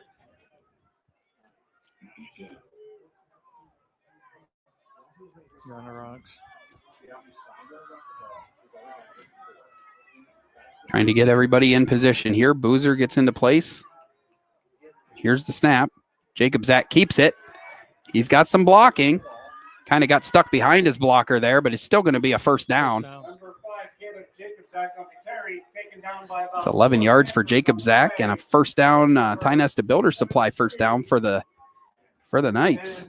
And that was big, Lou. Even like we said, even if your goal is always to score, but you want to at least run this clock down here. But you also run into the opposite here. Now you still got 69 yards away from the end zone. Now only 2.5 minutes left until the break. So going to need some chunk plays if they want to get a score here. There's the pitch to Penley. And they're starting to clamp down on Penley a little bit. His last few carries, he hasn't been able to break free. Maybe a yard on the play and a second down upcoming for the Knights. Saegertown has 3 timeouts. Let's see if they decide to start using them to stop the clock to get a chance to get the ball back. Yeah, I think this play right here will probably go a long way in deciding that. If you can back them up and make it 3rd and long, there's no reason not to use them. Ball at the 32. Jacob Zach's in the shotgun this time. It is going to be a pass. And I was going to say it looks screen, but nice play there. I don't know who that was for Saegertown, but if he wouldn't have made that play, let's see if I can get a number. Riley Wilkinson, number 32. He was pretty much the only guy there. He made the stop on Giesing after a gain of 4. And much to, like you said, Lou, there's the timeout for Saegertown. So they'll take a Ross Becker timeout and stop the clock with 1 minute and 30 seconds left in the Veriskety Holdings second quarter. We'll take a 30-second break and be back here with high school football on the YDL Sports Network. At AGI Industries in Clarendon, our state-of-the-art fabrication facility brings your custom-engineered products to life. With cutting-edge machinery and skilled professionals, we deliver precision-crafted solutions tailored to your needs. From trench box and storage container rentals to sandblasting, refurbishing, and painting equipment, plus expert metal fabrication, compressor stations, filters, separators, ASME vessels, and pig loaders, AGI Industries is your one-stop shop for quality and innovation. Call 814-728-6050 for more information or to secure a rental. There was light. And the lights are on inside the booth here at Saegertown High School. 1 minute and 30 seconds remaining until halftime. It is 3rd down and 6 for the Knights. I even brought my little pen that lights up on the end. Lou's very prepared. Here's Jacob Zach. He kept it, and, man, they had him dead to rights in the backfield, but he got away, and now that's 10 yards and a first down, and now Eisenhower probably got to start thinking about their 2 timeouts and how they'll use them down the stretch here. Yeah, I would. I mean, I think start the clock. Why is the clock? So clock running, minute 17 left until halftime. Ball at their own 45.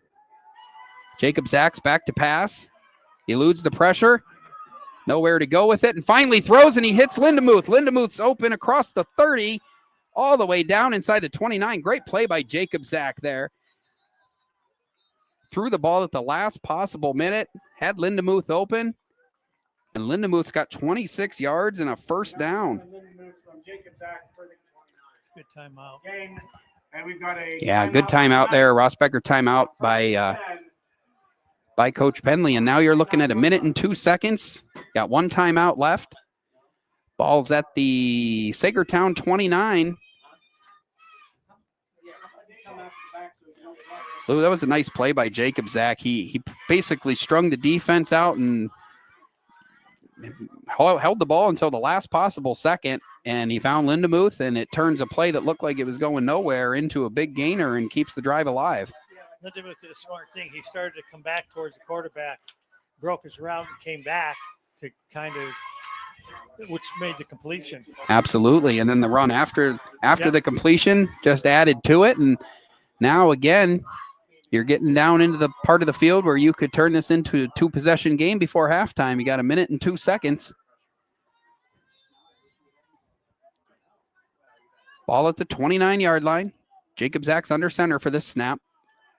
He's going to drop back, turned around, and took the hit, but he found Penley, and Penley's got another first down.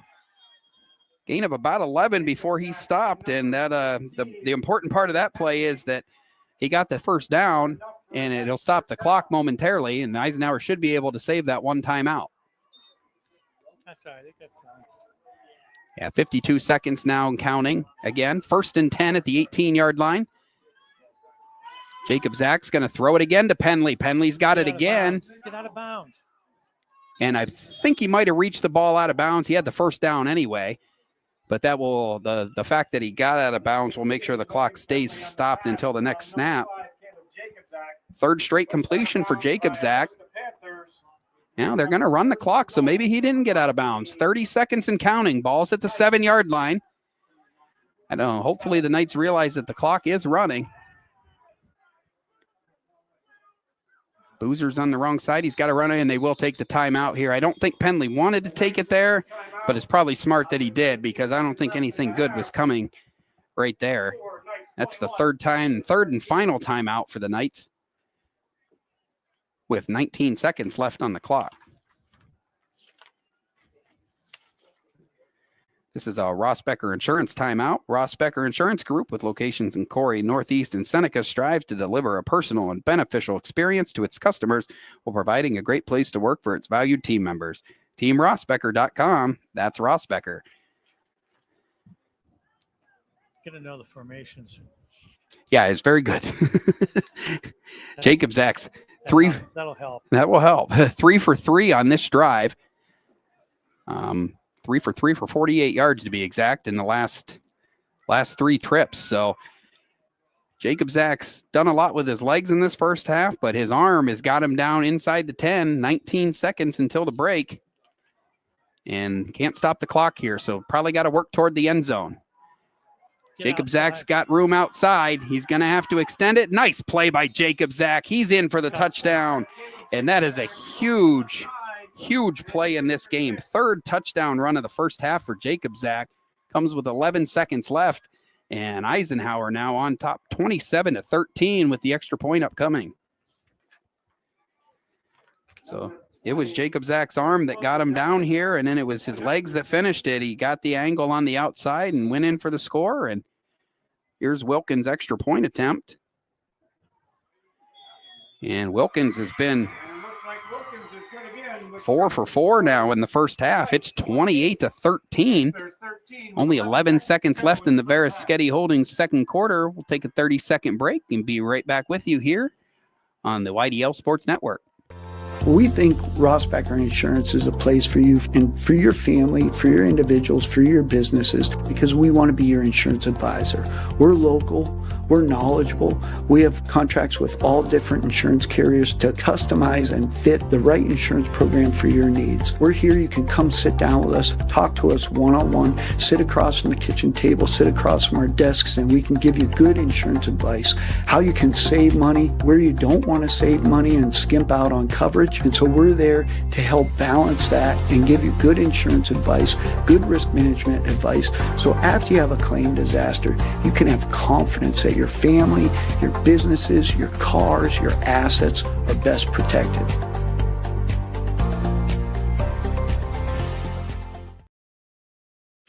Back here at Saegertown High School, Eisenhower 28, Saegertown 13, 11 seconds until halftime.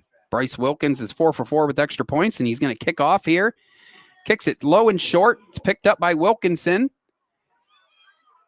And he's going to work his way across midfield. Still 5 seconds on the board, so don't know how far Schaefer can throw the ball, but if he's got a 50-yarder in him, they can at least throw a Hail Mary here as the Veriskety Holding second quarter comes to draws near a close.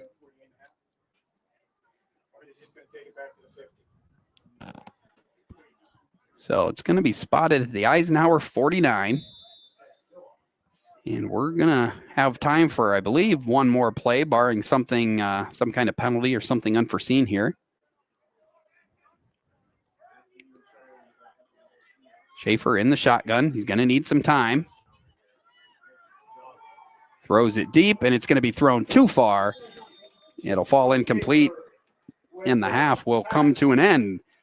Good half for the Eisenhower Knights, trying to bounce back from last week's loss. They lead 28-13 as we head to halftime. You're watching high school football on the YDL Sports Network. We'll return here shortly with the Allegheny Grill of Foxburg halftime show.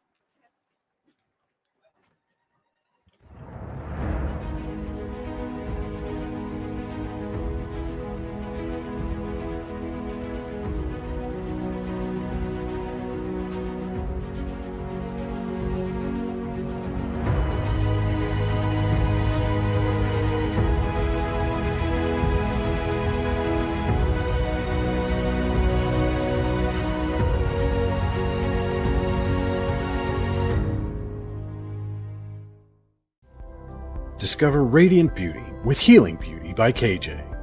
Our natural, cruelty-free skincare line harnesses the power of nature to nourish and rejuvenate your skin. From hydrating serums to soothing creams, find your perfect routine. Shop now at shophealingbeauty.com for exclusive offers and free shipping on orders over $50. Healing Beauty by KJ. Glow naturally. Shine beautifully. Icy Ink Screen Printing and Embroidery offers screen printing and embroidery on apparel as well as on cool gear like backpacks, window decals, and engraved tumblers. We also specialize in team, business, and organization fundraisers. Check out our Icebox stores online at icyinc.com or give us a call at 814-688-0034. Let's meet, drink coffee, and design some cool shirts. Be cool, wear Icy.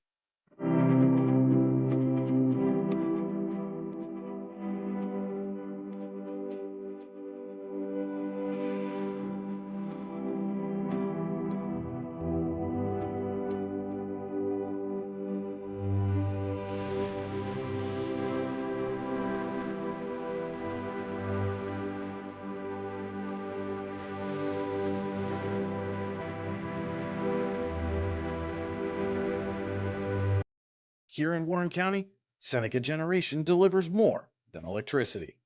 We provide clean, reliable power, and we're proud to call this community home.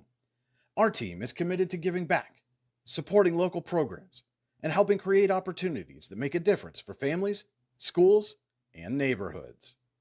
Because powering homes means empowering lives. Seneca Generation, powering your home, empowering our community. You've got dreams, might even be something big. Imagine what you could do with the right solutions. Secured against evolving threats and set up to make the right decisions faster. At Acrisure, we help protect and grow everything you've worked so hard to build. We are the brightest people using the best of technology. We are an extraordinary advantage for you. We are Acrisure. At AGI Industries in Clarendon, our state-of-the-art fabrication facility brings your custom-engineered products to life. With cutting-edge machinery and skilled professionals, we deliver precision-crafted solutions tailored to your needs. From trench box and storage container rentals to sandblasting, refurbishing, and painting equipment, plus expert metal fabrication, compressor stations, filters, separators, ASME vessels, and pig loaders, AGI Industries is your one-stop shop for quality and innovation. Call 814-728-6050 for more information or to secure a rental. Welcome back here to Saegertown High School. We're at halftime of tonight's game between the Eisenhower Knights and Saegertown Panthers. Eisenhower on top, 28-13. Alan Siebert and Lou Visa along here with you. This is the Allegheny Grill of Foxburg halftime show. The Allegheny Grill in Foxburg, where you come for the food and stay for the view. Come check out the new indoor-outdoor wood frame event center. The Allegheny Grill was recently voted the #1 waterfront restaurant in Pennsylvania. Find out why at AlleghenyGrill.com. So, Lou, we come back in here, and I was talking with you in the break here, and it's really a lot like last week's game, only in reverse. It looks like Eisenhower has maybe a little more firepower right now, and they're taking advantage and using chunk plays to jump out to this big lead, 28-13 here at the half. Yeah, the run game has improved over the week.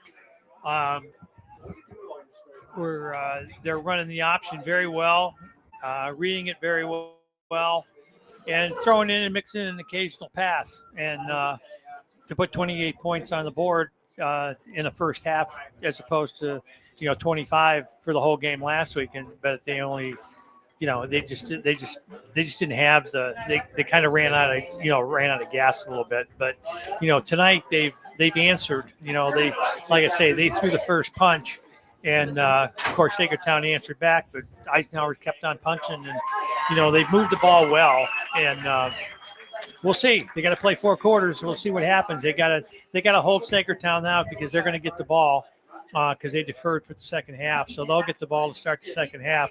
So that'll be a big stop. The next 4 minutes of the game is the third quarter is going to be, that'll tell a lot. And if Eisenhower can put together a good defensive stop, get the ball back, and again get a good drive, run some clock. If they get a score, that's gravy. If they don't, but still, it's it's a plus because they're up 15 points. If they can keep Saegertown off the board and keep it, not get it within 1 score, then that'll be that'll be to the benefit of Eisenhower. Absolutely. Playing with the lead is always good as compared to playing from behind. That's what they had to do last week. So definitely a more advantageous spot for Eisenhower this week. But as you said, they got to play 4 quarters. And the start of the third quarter here in about 10 minutes will go a long way in telling that. We'll take a look now at the Warren Forest High Ed Council halftime stats. The Warren Forest High Ed Council has been serving Warren and Forest counties for more than 40 years. Visit highed.com. On the Saegertown side, as they find themselves in a 15-point hole, really Burchell and Schaefer have been doing most of the damage for them. Each of them have a touchdown. Schaefer leads the way with 67 yards on 4 carries, and Burchell has 64 yards of his own with a touchdown, most of them coming on that 59-yard run where he went up the middle untouched. For Eisenhower, it's really been Penley and Caleb Jacobzak doing the most damage. Jacobzak's had 3 first-half touchdowns, 8 carries, 111 yards in those 3 scores I mentioned. It's also 4 of 5 for 52 yards through the air. So, including the big 26-yarder to Lindemuth on that drive right before the half. Penley already more yards than last week, 13 carries, 83 yards, and 1 touchdown. Honestly, we'll take a look here real quick before we get into some other things here. We'll take a look at the Hunter Station Golf Club scoring summary. Score a great round of golf at Hunter Station Golf Club just outside of Tionesta, hunterstation.com. So the scoring summary for the first half. Scoring started just a minute into the game when Caleb Jacobzak broke for a 71-yard run. Bryce Wilkins had the extra point. It was 7-0 Eisenhower. William Schaefer's 51-yard score with 8:46 left in the first. And a failed PAT left it 7-6 in favor of Eisenhower. And it was Logan Penley scoring on the final play of the first quarter to give Eisenhower a 14-6 lead heading to the second. Caleb Jacobzak's second touchdown run came with 4:35 left, and again, Wilkins added the extra point. Saegertown got back in it with Burchell's 59-yard run with 3:48 remaining in the first half. Jackson Amy had the kick that made it a 21-13 game, and then Jacobzak's third touchdown of the first half came with 11 seconds left. Wilkins' extra point made it 28-13, and that's where we stand at the half. We'll take a quick break here. We'll be back when go over some scores from around the area and talk about some second half adjustments. You're watching the Allegheny Grill of Foxburg halftime show on the YDL Sports Network. Golfing at one of the prettiest golf courses around is what you get when you play around at Hunter Station Golf Club just outside of Tionesta. Located in the Allegheny Mountains with a spectacular view of the Allegheny River, Hunter Station offers something for everyone. The rolling hills of the front 9, coupled with a back 9 situated along the banks of the Allegheny River, create some of the best views in all of northwestern PA. And when you're done with your round, enjoy a delicious meal or a cold drink in our restaurant and bar. Looking for a place to stay? Hunter Station has you covered there too with play and stay packages. Find out more at hunterstation.com. Need plumbing, heating, or air conditioning services in Western PA? Then call Luton's Plumbing, Heating, and Air Conditioning in Clarion today at 814-226-8695. At Luton's Plumbing, Heating, and Air Conditioning, we believe that a service-oriented business like ours should give you quality care and a quick response time. That's why we stand on our promise, offering you reliable 24-hour service that gets your job done right when you need it. We can also be found on the web at lutonsplumbing.com. Again, that number is 814-226-8695. Craft beer, craft food, craft service. You get it all and more at Station 101 in DuBois. Whether it's a relaxing evening with friends at Cozy Family Dinner or that special night out with someone unforgettable, Station 101 is the place where memories are made. Dive into a new American culinary journey where every bite is made with premium, farm-fresh ingredients. Quench your thirst with our impressive craft beer lineup, 12 brews on tap, over 120 bottles to explore. From the first sip to the last bite, Station 101 delivers an experience that's anything but ordinary. Station 101 in DuBois, PA, crafted for you. Have a fender bender? We can mend her at Park Avenue Motor Car. Bring your vehicle to Ron and the crew at Park Avenue Motor Car, 7 South Carver Street in Warren, or call 814-726-9728. Park Avenue Motor Car, proudly serving Warren County for 30 years. Wise Eyes of DuBois and St. Mary's are premier eye care facilities here in our Tri-County area. Their offices and eye care team are dedicated to providing excellence in patient care, eye education, and optical services. Dr. Greg Lineski is a leader in clinical eye care involving eye and vision disorders. Dr. Lineski takes the time to explain the results of your eye exam, describes your options, and listens to your eye care needs. Because maintaining good eye health is an ongoing partnership at Wise Eyes of DuBois and St. Mary's.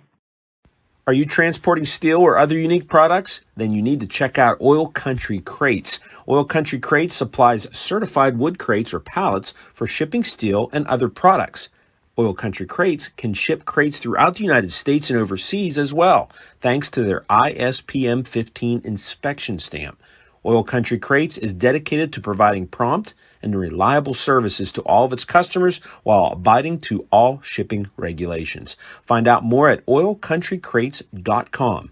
Oil Country Crates, your products, our protection. Welcome back here to Saegertown High School and the Allegheny Grill of Foxburg halftime show. Alan Siebert and Lou Visa on the call. It's 28-13 in favor of the Eisenhower Knights at the half. We'll get into some scores from around the area now and take a look at the Generational Wealth Management Scoreboard, world-class investment services, and internationally recognized insurance products from Northwest Mutual, an industry leader. Find out more at gwn.nm.com. And Lou, I believe you have the scoreboard pulled up. Let's take a look at some of those scores from around District 9 and 10. Most of these are from this in the second quarter. Oil City leads Mercyhurst Prep 29-7. Sharon leads Cathedral Prep 13-9. Northeast is up over Seneca 13-0. Mentor, Ohio 14-12 over McDowell in the second quarter. General McLean up 14-0 over Harbor Creek. Meadville 15-7 over Connellsville at halftime. University Prep is up on Hickory 6-0 into the first quarter. Girard leads Titusville by 7, 28-21 in the second quarter. Grove City over over Fairview, 21-0 in the second quarter. Corey over Warren, 33-0 in the second quarter. And again, the score we have here is Eisenhower 14, Saegertown 6. Cochranton leads Union City in the second quarter, 19-13. Cambridge Springs is over Northwestern, 15-0. Hubbard, Ohio, and Wilmington are tied 14-14, and Reynolds and Maplewood are tied 0-0. Mercer is over Lakewood 14-0, and Farrell is leading Fort LaBeouf 14-3. In District 9, Bradford is over Ottawa Eldred 14-8. Cameron Connery leads West Branch 28-7. Clearfield and Bedford are tied 7-7. Ridgeway and Smethport are scoreless at the end of the half. Kane is leading Coudersport 6-0. Carnes City 41, Brookville 0 in the second quarter. Port Allegheny leads Monteau 36-0 in the second quarter. Brockway leads St. Mary's 12-0 in the first quarter. DuBois over in Punxsutawney are tied 14-14. And Central Clarion 15, Keystone 12 in the second quarter. All right, Lou, thanks for that look around District 9 and 10. With that, we'll move on to the Rehab Center second half adjustments. With 8 locations to serve you, including in Clarion, Brookville, and Katanning, the Rehab Center always makes the right adjustments. The Rehab Center, chiropractors caring for health. TheRehabCenters.com. All right, so looking at some of the second half adjustments, obviously, if you're Eisenhower, you like what you've done so far. You probably want to limit the explosive plays. That's the 2 times that Saegertown has scored, virtually untouched right up the middle. But offensively, you probably like what you're doing, I'd have to think. Pretty much running at will, and Jacob Zach's having a big day at the half. Yeah, he's read the opposite very well, like we said, in second quarter and first quarter, because he's got the yardage he's gained. So yeah, they want to sustain some good drives, run some clock, and like I say, get some more points on the board if you can, and put it out of reach. I mean, the way Saegertown scored the 2 touchdowns, like you said, Alan. I mean, virtually untouched for long gains. They can get it quick, and they can get it back in a hurry. So, if you can put a couple more scores up, put it up and get it going. And you got, like I say, the next 4 minutes of the third quarter is going to be big, because Eisenhower is going to kick to Saegertown. So you don't want to have them put together a quick drive or a drive at all, and get the ball back and get a drive in it yourself and get it going. Their defense is playing well. I mean, I thought, they gave up the 2 plays. Mm-hmm. Other than those 2 plays, they've held Saegertown in check. So you just got to kind of contain and not give up the big plays. Penalties too. Both teams are. Saegertown's had just 2 penalties, 2 false starts, and Eisenhower's had 4 penalties, 3 false starts, and a holding, which hasn't hurt. When the holding hurt them, that kind of stifled the drive. But both teams, like I say, they haven't made a lot of mistakes. I like the fact too that on that one kickoff that Wilkins, he caught it. It's like, and it went over their heads, and they got it. They picked the ball up inside the 5, and they took the ball. They started at the 10-yard line, and Eisenhower put together a good defensive stand and got the ball back on their side of on Saegertown's side of the 50, and got it down there. So we've seen some of the shorter kicks more often than we've seen the long ones. The kid from Saegertown kicks it deep. He kicked the one into the end zone. So I don't know. We're just gonna wait and see and see what happens. One thing that Eisenhower can't do is let their foot off the throat of the opponent. We saw how fast things can turn around last week. All it took was 2 plays, really, an interception and then an 80-yard touchdown run, and suddenly, things can flip that fast. So I think if you're Eisenhower, you're happy with your defense overall. But as you said, the biggest thing, you want to make Saegertown put together a sustained drive, because they haven't had to all night. And when they have had to, it's resulted in punts or turnovers or what have you. Right. So we'll fit in one more break before we got about 2 minutes until the second half starts. We'll take a quick break and be back with the second half. Thank you for listening to the Allegheny Grill of Foxburg halftime show. You're watching high school football on the YDL Sports Network. Golfing at one of the prettiest golf courses around is what you get when you play around at Hunter Station Golf Club just outside of Tonesta. Located in the Allegheny Mountains with a spectacular view of the Allegheny River, Hunter Station offers something for everyone. The rolling hills of the front 9, coupled with a back 9 situated along the banks of the Allegheny River, create some of the best views in all of northwestern PA. And when you're done with your round, enjoy a delicious meal or a cold drink in our restaurant and bar. Looking for a place to stay? Hunter Station has you covered there too with play and stay packages. Find out more at hunterstation.com. Need plumbing, heating, or air conditioning services in Western PA? Then call Luton's Plumbing, Heating, and Air Conditioning in Clarion today at 814-226-8695. At Luton's Plumbing, Heating, and Air Conditioning, we believe that a service-oriented business like ours should give you quality care and a quick response time. That's why we stand on our promise, offering you reliable 24-hour service that gets your job done right when you need it. We can also be found on the web at lutonsplumbing.com. Again, that number is 814-226-8695. Craft beer, craft food, craft service. You get it all and more at Station 101 in DuBois. Whether it's a relaxing evening with friends at Cozy Family Dinner or that special night out with someone unforgettable, Station 101 is the place where memories are made. Dive into a new American culinary journey where every bite is made with premium, farm-fresh ingredients. Quench your thirst with our impressive craft beer lineup, 12 brews on tap, over 120 bottles to explore. From the first sip to the last bite, Station 101 delivers an experience that's anything but ordinary. Station 101 in DuBois, PA, crafted for you. Have a fender bender? We can mender at Park Avenue Motor Car. Bring your vehicle to Ron and the crew at Park Avenue Motor Car, 7 South Carver Street in Warren, or call 814-726-9728. Park Avenue Motor Car, proudly serving Warren County for 30 years. Wise Eyes of DuBois and St. Mary's are premier eye care facilities here in our Tri-County area. Their offices and eye care team are dedicated to providing excellence in patient care, eye education, and optical services. Dr. Greg Lineski is a leader in clinical eye care involving eye and vision disorders. Dr. Lineski takes the time to explain the results of your eye exam, describes your options, and listens to your eye care needs, because maintaining good eye health is an ongoing partnership at Wise Eyes of DuBois and St. Mary's.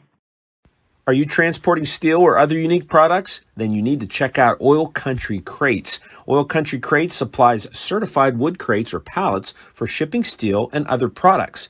Oil Country Crates can ship crates throughout the United States and overseas as well, thanks to their ISPM 15 inspection stamp.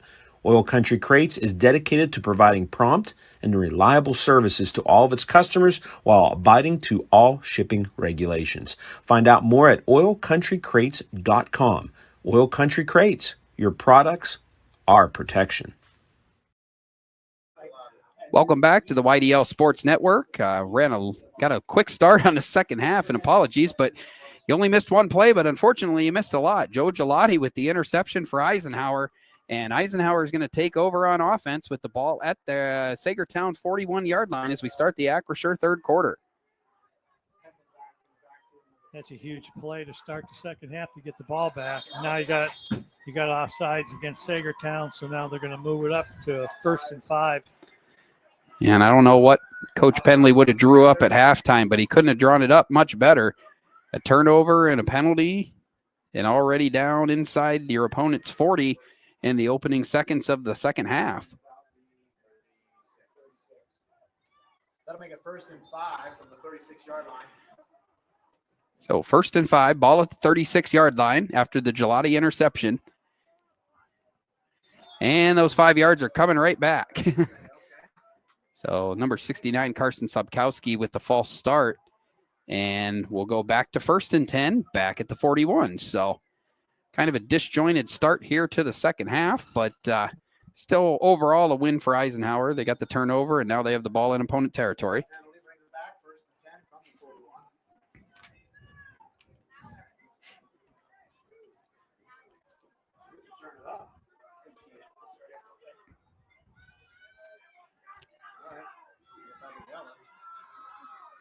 Jacob Zach back to pass.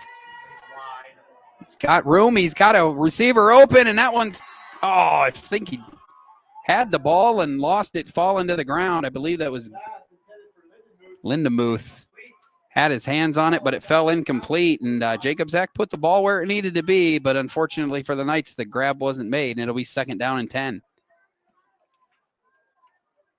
That was a great play. He had 2 people open. Yeah, absolutely. One of them. And Lindemuth got his hands on it. Unfortunately, he fell to the ground making the catch, and it made it harder to secure and fell to the turf. So grass. That's pretty sure it's grass. All right. So 2nd down and 10 for the Knights. The ball's at the 41-yard line. Handoff Gelati, who just had the interception, and he may have fumbled. Loss of a yard on the play, and yeah, it's a fumble. So Gelati has the interception and then fumbles, and the ball goes right back to Saegertown. So we've only played 30 seconds in this third quarter, but both teams struggling coming out of the locker room.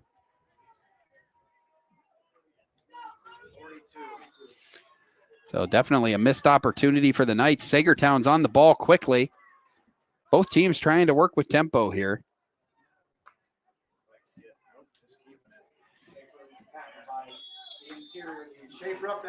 Schaefer up the middle for a gain of 4 yards.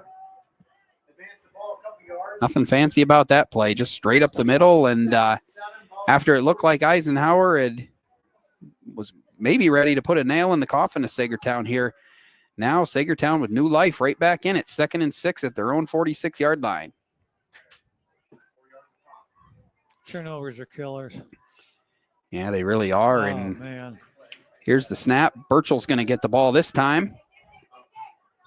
And he picked up about another 4 yards. So 4 yards is the average you need to keep getting first downs. That was something they didn't really do in the first half. As Burchell comes up a little hobbling on the play. Looks like he's trying to walk it off. It's 3rd down and 2 with the ball at midfield. 10:34 remaining in the Acrisure third quarter. So key play in this game. The Gelati interception followed by the Gelati fumble. And now Saegertown's got the ball at the midfield stripe looking for a fresh set of downs. Schaefer hands off, and it's a 1st down and more. Up to the 43-yard line. Matthew Shartle on the 1st down carry. Ty-Nesta Builder Supply 1st down for the Saegertown Panthers. Oliver Boozer on the tackle, good enough for a Panther 1st down. And Saegertown already on the ball again. So, yeah, Lou, definitely working with tempo out of the locker room. Burchell in motion. They'll give it to Shartle again. And the freshman's got about 4 yards up to the 39 of Eisenhower.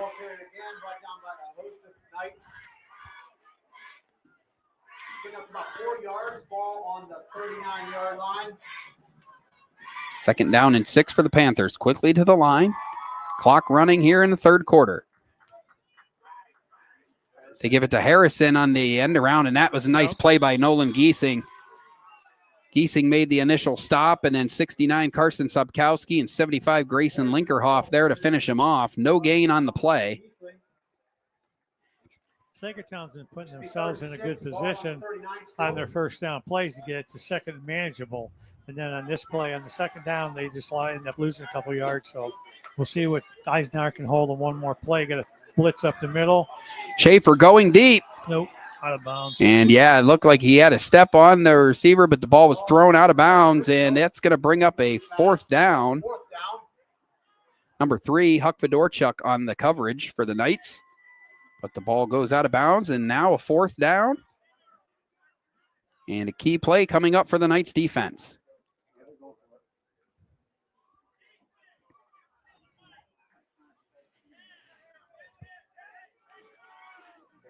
See if the Eisenhower defense is up to the task here. 4th down and 6. Ball at the Knights 39. Schaefer takes the ball, rolls to his left. Now looks for daylight, and he just doesn't have enough. He's going to get a few yards, but it's going to be short, and that's as good as a turnover for the Eisenhower defense. So Eisenhower already up 28-13 will take over with 8:51 remaining in the Acrisure third quarter. And they'll get another shot here, Lou, at a drive that could really put this game maybe not out of reach completely, but go a long way in doing it. Yeah, they did it. The defense did a nice job on that last play to contain him and turn him back inside where they got some help to make the tackle and stop him short of a 1st down. So 1st and 10 for the Knights. Ball at the 37-yard line. Jacob Zach pitches to Penley. They had some success with that in the 1st half. He got tripped up there. Gain of about 2, and I'd be kind of surprised we didn't have any flags there after that play. Burchell and Linkerhoff going at it. Lindemuth pulls him back, and looks like the flags are going to stay in. Gain of 2 for Penley. And Lou is a longtime official. You've probably seen this before. Something that they're going to have to keep an eye on here as things go on. We actually do have a timeout on the field.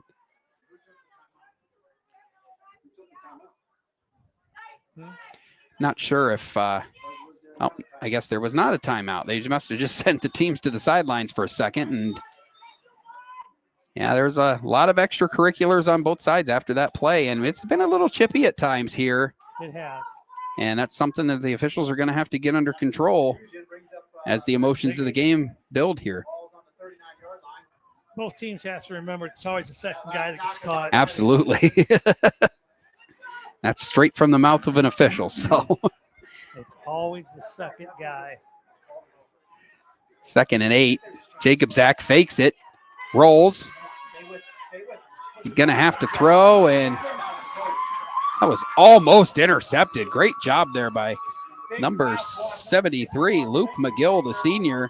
Didn't only knock the ball down, but also almost intercepted it, and that would have been a game-changing play right there.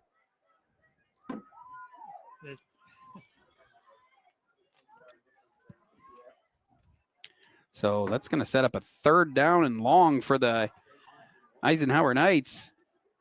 It's a Luton's Plumbing, Heating, and AC 3rd down. When you get backed up, call Luton's Plumbing, Heating, and Air Conditioning to get you moving again. LutonsPlumbing.com. 3rd and 8 for the Knights. An important play here for field position and trying to work on the clock, although incompletions don't help that. No. So Jacob Zach's in the shotgun. He's got Gelati in motion. Keeps it. He's got, yeah. And we've got more shoving on the sidelines. And again, I think it was the second guy that got caught. There's a hold on the play that I believe was already called. And I believe we're going to have a dead ball foul. It's either going to be on both or on Jacob Zach. But again, it was Burchell in the middle of it. So they'll have to sort this out. And Appears to be 2 flags on the play, one in the backfield, one at the end of the I don't know, Lou. I don't like the Eisenhower's. I don't like how this is probably going to work out for Eisenhower. The hold definitely was there, and that stopped Jacob Zach's 1st down run. Dead ball. Dead ball unsportsmanlike. And that's also going to be on, So 2 calls on a play. yeah, 25 yards of penalties on one play. And that's all but going to kill this drive for the Knights. It's going to be 3rd and a mile. Everyone No. has a punch on video. It's like- It is. Once They called that one. they got to go. Excited. You got a dead ball, live ball, so it's going to be both. It's 10 yards from here and then 15 yards from there. Yeah, so they've walked it back to the 39 for now. I believe that's the hold. Or maybe that's the original line of scrimmage. No, the hold was right there where he's standing. So you go back from that. If he's counting 25, I'll be So it is going to be 3rd down and extremely long. There's the 10 yards, and I believe there's 15 more coming. So you're looking at Well, you're inside the inside the 30, so you're going to go half the distance. So you're going to go probably to the 15. Yep, they're going to mark it at the 14-yard line, and it is going to be 3rd down and 33. No better time for a Luton's Plumbing and Heating and AC 3rd down. About backed up as far as they can get here. 3rd down and 33 for the Knights. Jacob Zach's going to throw. Gets it away to Giesing. Giesing does get outside and will be hit pretty hard at the 25-yard line. But for Eisenhower, that was just about setting up for the punt, I believe. That's an 11-yard pass play to Giesing, but they will have to punt. And both teams struggling to get any kind of control here in this 3rd quarter. It's what we saw in the 2nd quarter last week, and the first team to snap out of the funk will probably be the one to come away with the advantage here. Yeah, they're both too chippy. So 4 possessions in the first 5 minutes of this half. Here's the punt. Jacob Zach's punt is high. Fielded at the 38. And that's Burchell up to the 46-yard line. And it will be 1st down and 10 for Saegertown at their own 46-yard line. 6:59 remaining in the Acrisure 3rd quarter.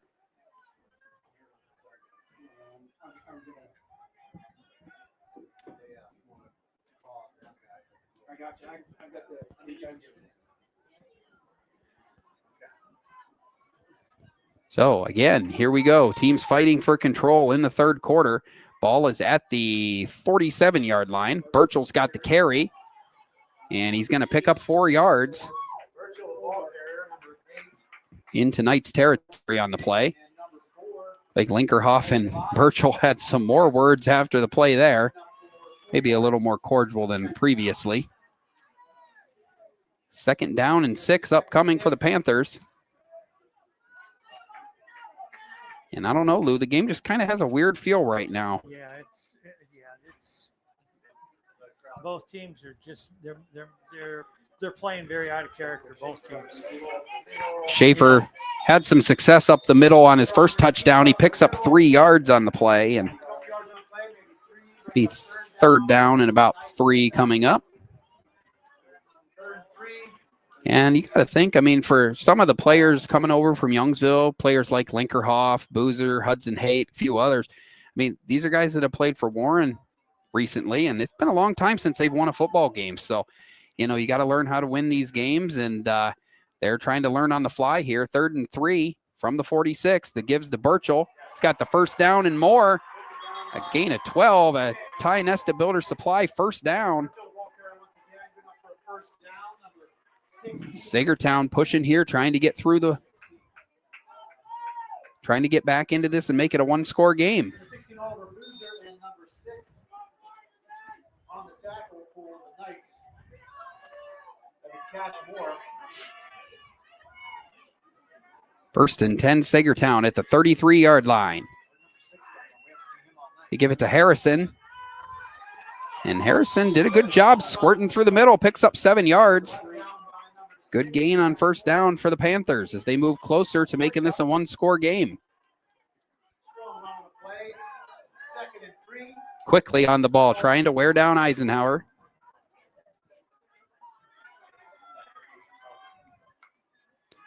Here's the snap. Schaefer's going to keep it. He's got some room. He's got a first down. There is a flag on the play. As it stands, it's a gain of is enough for a first, but there is a flag, and it's an illegal shift on the Panthers, so that will back them up and make it a 2nd down and 8.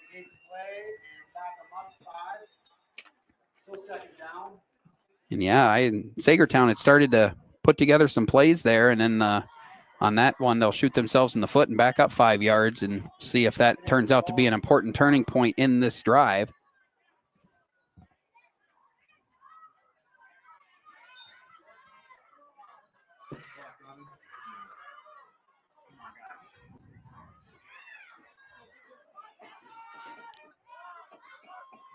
So 2nd down and 8 now. They give it to Burchell. Good job there by Linkerhoff. He forced the play outside, and the Knights defenders, his Knights teammates, were there for the challenge. No gain on the play, maybe even a short loss. And now you've got a 3rd down and long. So it's just kind of been that way in this Acrisure 3rd quarter, Lou. It's a team will start to get a little momentum. They'll back up. Things turn on a dime, and it's all turned out to be a whole lot of nothing. And either team is scoreless. It's still 28-13 here. Yeah, these are mistakes that shouldn't happen. They're just shouldn't happen. 3rd down and 9. Passing situation, you would think here. Schaefer's in the shotgun.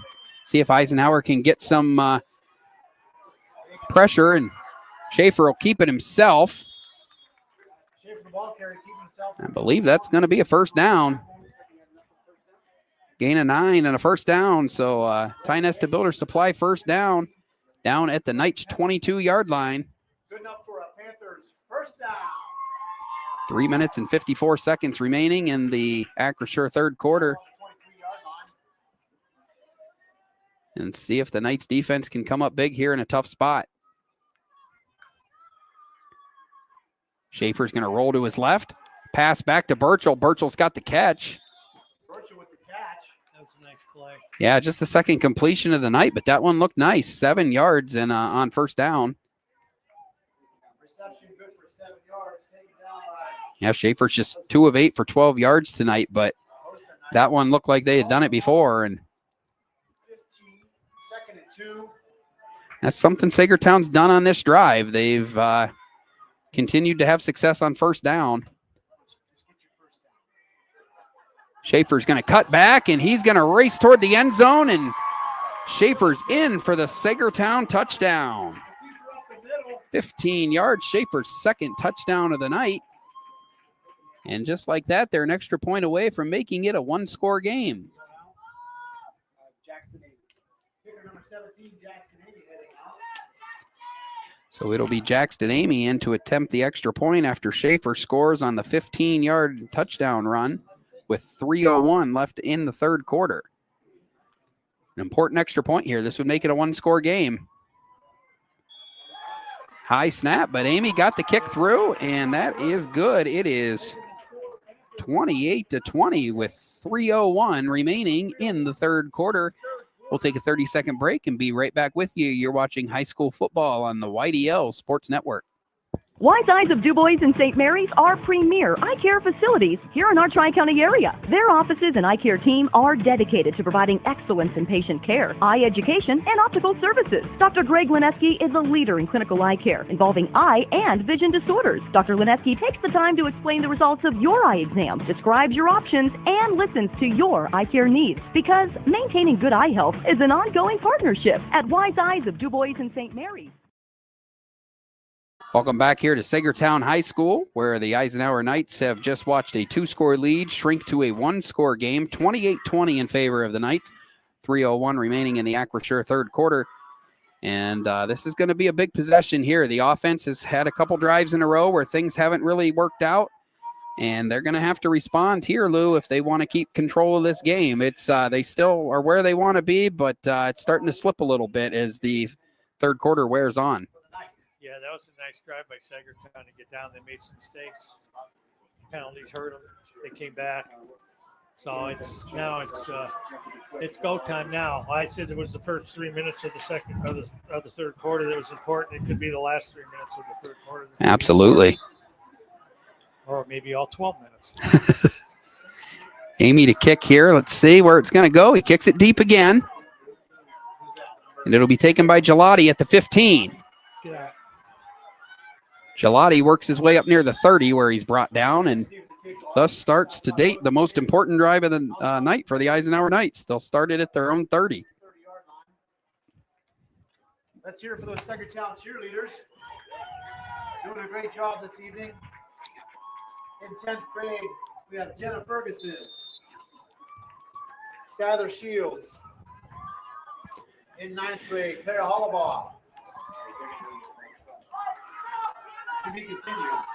2:54 remaining here. Third quarter. 28-20 Eisenhower. Saegertown just got it within a 1-score game, and not much there up the middle. Giesing maybe picked up a yard or two.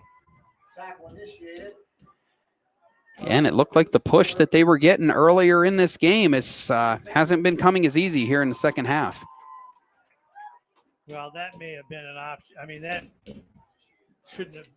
He gave it to the dive instead of pulling it out, maybe running the option because he had the guy on the outside of him there. So it could have been a little different outcome, but that's what he read. That's what he ran. That's what he got. This time they're going to try to go back outside, and Penley nowhere to go, and that's Burchell again, well after the play. It's been a few times in this quarter especially that he's testing the limits of the referees. It'll end up being a 2-yard loss for Penley. But definitely right on the edge there. That very easily could turn into a big 15-yard and first down.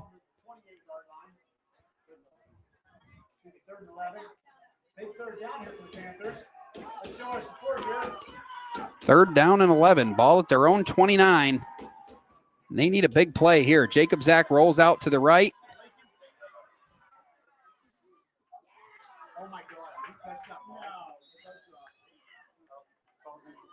And it's hard to see on that side of the field. The ball was incomplete, and now you're in a punting situation. And if it wasn't evident before, full control of this game now looks like it's the momentum is in the hands of the Saegertown Panthers.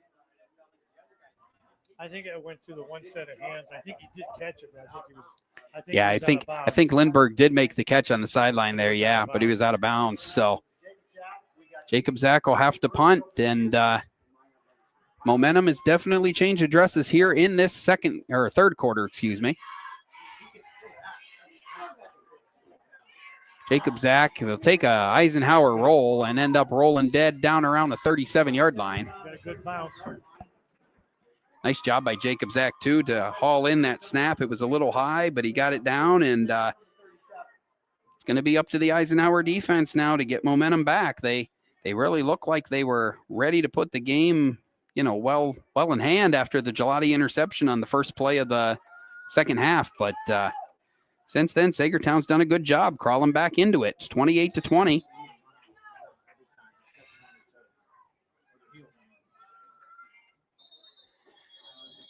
And a pre-snap penalty to start this drive. I'll start. Not what you want to do on first down. Immediately go to 1st and 15. So it's a small win for the Eisenhower defense, and they'll hope to back it up with others as they really need a stop and then a drive here to get momentum of the game back.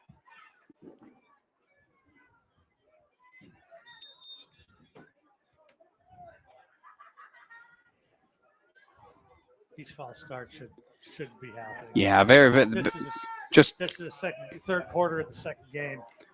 Yeah, and it's not just that they're happening; it's how often they're happening. Really, a lot of pre-snap penalties on both sides. Ball at the 15. Schaefer's going to keep it, or not at the 15. 1st and 15 from the 31. Schaefer didn't get very much on that, so maybe a loss of a yard for Schaefer on the play. And it is going to be 2nd and 16. So Eisenhower in need of a big stop here, and 2 plays into the drive. It's about as well as you could hope, but it only takes 1 play. Saegertown's proven that a couple times tonight, and we'll have another chance here. Schaefer's going to roll out, throws it to Harrison. It's complete. Harrison's got the catch. He's got a gain of about 6 yards down to the 37, right around the original line of scrimmage. Decent pickup on the play of about 6 or 7. That'll bring up a Luton's Plumbing and Heating AC 3rd down. When you get backed up, call Luton's Plumbing and Heating and Air Conditioning to get you moving again.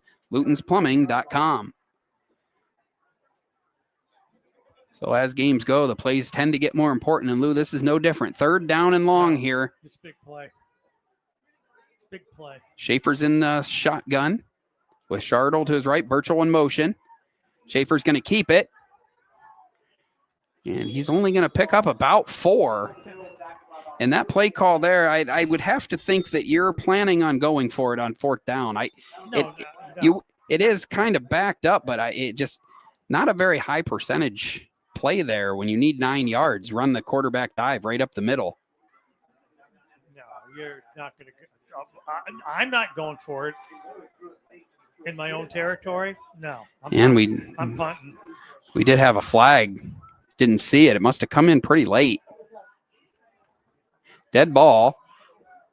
Personal foul on Eisenhower, and that's a killer. They had him stopped, and now it's a 1st down and 10, and going to push the ball into Eisenhower territory. And wow, there's bad penalties, Lou, and then there's those ones right there. That could potentially change the outcome of this game. They had him stopped. You're looking at getting the ball back. There's only 20 seconds left in the 3rd quarter, and now suddenly you're clinging to a 1-score lead, and the ball's all the way down to the Eisenhower 43, and Saegertown has a fresh set of downs. Not sure who that penalty was called on, but give the ball to Burchell here. Burchell gets about 5. Should bring the Acrisure 3rd quarter to an end, and it's truly anybody's game. Final seconds tick off, and that is the end of the Acrisure 3rd quarter. Eisenhower went into the half with a 15-point lead. It's down to 8, and Saegertown's on the move. Knights 28, Panthers 20. You're watching high school football on the YDL Sports Network. Whether retirement is just around the corner or years away, John Bongiovanni, Lucas Slazak, and Adam Jack of Generational Wealth Management in Erie and Bradford are here for you. John, a Forbes-recognized best-in-state wealth advisor, Lucas and Adam provide customized investment advisory solutions and retirement planning services. Generational Wealth Management offers world-class investment services and internationally recognized insurance products from Northwestern Mutual, an industry leader. The Generational Wealth Management team provides a high level of expertise and service to their professional and business clients. Contact the Erie office at 814-651-0838 or the Bradford office at 814-368-4065 or check them out online at gwm.nm.com. Excellence, teamwork, responsibility. Those are the foundations on which Phoenix Sintered Metals in Brockway is built. Phoenix is a Verischetti family-owned powder metal manufacturer committed to being an industry leader through excellence, innovation, and continuous improvement. Phoenix emphasizes employee teamwork as well as responsibility to the community. Like any team striving to be the best it can be, it knows that hard work and perseverance pay off. Welcome back here to Saegertown High School. Quickly out of the timeout, and Saegertown on the move. Shartle with the run there. Looks like he got about 5 yards. Might pretty close to another Ty Nesta Builder Supply first down. Yep, they are gonna move the sticks. So this is the Generational Wealth Management fourth quarter. John Bongiovanni, Lucas Slazak, and Adam Jack of Generational Wealth Management in Erie and Bradford are here for your investment needs. They offer world-class investment services and internationally recognized insurance products from Northwestern Mutual, an industry leader. Find out more at gwn.nm.com. And that was a big play there. They strung Schaefer out to the outside. He's going to end up losing quite a bit of yardage on the play. And that could not have come at a better time for the Knights. They had him stopped once on this drive. And then, of course, the unsportsmanlike penalty after the fourth down stop extended this drive. Loss of 4 yards on the play. 11 minutes and counting. Eisenhower up 8. Saegertown with the ball and driving. Schaefer rolls to the right. And now he is going to pass. And it was caught on the knees, so he's immediately down.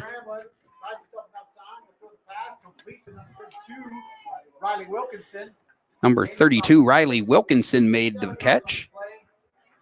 It's a gain of 7. So 2 down territory again. Ball's at the 31-yard line. These are all big plays now in defense. They got to come up with a stop here for sure. Yeah, this is definitely, it's hard enough to stop them once. They're trying to stop them twice on this drive. Schaefer rolls around. He's got nowhere to go. Lindemuth and Linkerhoff are right there. Big sack by Lindemuth. Splits it with Linkerhoff, and that's a loss of 3 yards, and it is going to bring up a big fourth down. And it is a 4th and 11, but got to think they're kind of in no man's land here.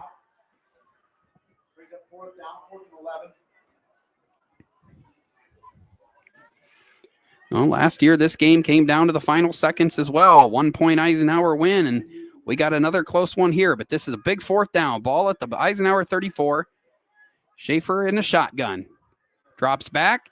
I was going to say, looking screen. It's complete to Shartle.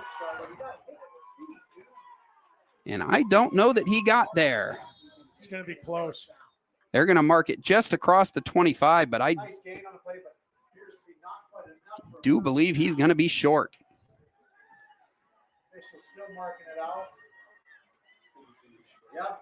And it is first down Eisenhower. So about as close as you could hope for there with the ease that the linemen were getting in the backfield, Lou. I was thinking screen right away. Shartle did a good job to catch it, but Eisenhower stops him just about a yard short, and they'll take over with 9:22. And really now this is where you need to put the back-breaking drive into execution. Let's see what they got. Yeah, that was a huge stop. Had about 11 guys on the tackle. Definitely all converged on the ball. Now the ball's at the 24-yard line. First down and 10 for Eisenhower. Jacob Zach hands to Giesing. And Giesing's got 9 yards on first down. So about as good as you can do without getting a first down. So second and short upcoming for the Knights. And now that clock is not running right now for some reason. Now it is. Yeah, the referee hadn't called for the clock to start yet. So second down and about, maybe we'll call it 2. Ball's at the 33-yard line, just shy of the 33.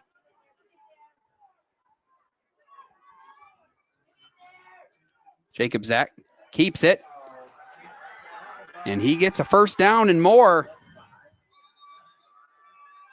And there's a hit on the sidelines there and out right at the midfield stripe.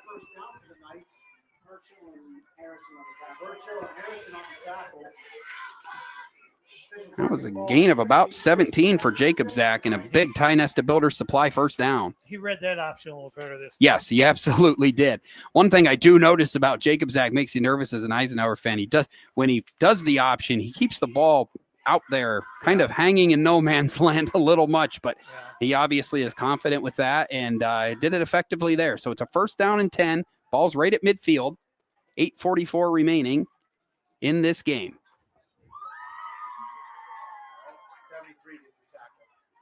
Jacob Zach handed it right up the middle. I believe that's Giesing again. Gill on the tackle there. He's got 2 yards. The ball carrier. Short game. Second down and 8. Second and 8. Clock running, though, as Eisenhower moves into Saegertown territory. Just a reminder tonight that your view of the field tonight is brought to you by Venango County. There's always something to see and do in Venango County. VenangoCountyPAs.gov.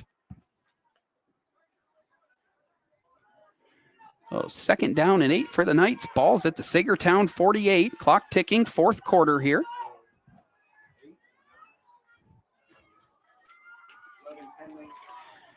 Flag before the snap. Be an illegal formation or something of that nature. Likely a 5-yard penalty on the Knights here. Penley had about 4 on the carry, which would have set up 3rd and 4, but looks like the Knights are going to be going backwards here. We're going to have a little talk at midfield. It was a short talk, but and they are going to wave the flag off. So no flag on the play.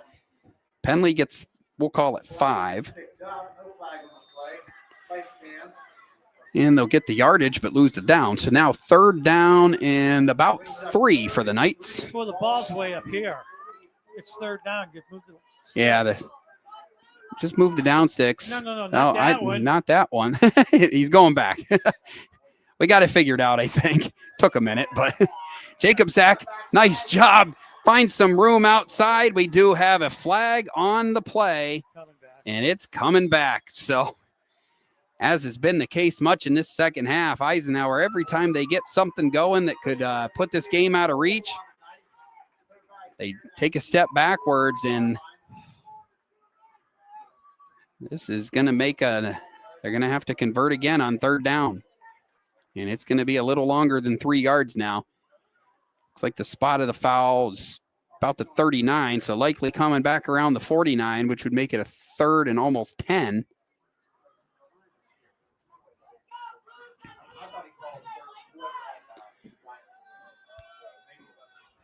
Seven minutes, 29 seconds remaining in the Generational Wealth Management fourth quarter. And after having a first down there that would have made it one step closer to putting this game away, Eisenhower's going to have to do it again. They'll have a 3rd and 9 at the Saegertown 49-yard line. Could be a big stand here for the Panthers. Let's show them our support here. Clock should be running.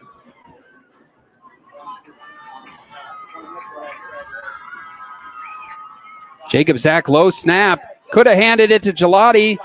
Held onto it and picked up about 3 or 4 before he got caught. And it's going to bring up an interesting decision here, Lou, for Coach Jim Penley. Got 4th and 5, maybe 6. You're on Saegertown side of the field, but you can also play the field position game here. There's 7 minutes remaining.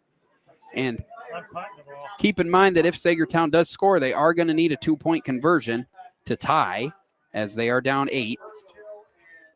And yeah, Penley makes a quick decision. He will punt. Jacob Zach will do the punting. Nice high punt. Ball kind of takes an intermediate bounce, and if Saegertown's going to do the scoring, they're going to have a long field to do it. And as the Eisenhower defense, that's all you can ask for. Ball down around the 17-yard line. 6 minutes, 44 seconds left in this game, and it's only been 2 games on this season, but this is the biggest defensive stand of the year for the Knights.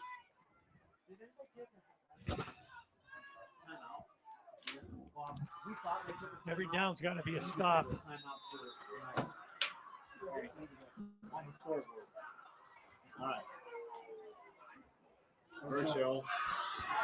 Burchell's got the ball, and he's got some room. And I believe I saw a flag come in there, and just based on where it's thrown, I got to think that's coming back. One of these teams is going to win. One of them is going to lose, but I don't think either coach is going to be happy with the penalties. Quite a few on both teams, and it's a face mask. No, it's another personal foul on the Knights. So Burchell picks up about 5 yards, but he'll end up to 20 by the time it's all said and done after the personal foul. 7-yard run by Blake Burchell, leading through traffic. Official marking the ball at the 37. Bring a first and 10 So to the Bears. if the Knights do end up seeing this game get away, they won't have to look far to figure out why. It's just some self-inflicted wounds here in the second half especially. Ball's at the 37. Double reverse here. They give it to Harrison. Harrison's got some room. He's at midfield. He's across the 40.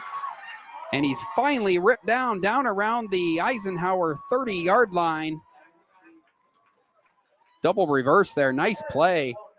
Gain of 33 yards. Got to stay home. You can't over pursue. They went with the first fake, with the first handoff, and nobody stayed home on the backside. Saegertown has the ball now. First down and 10.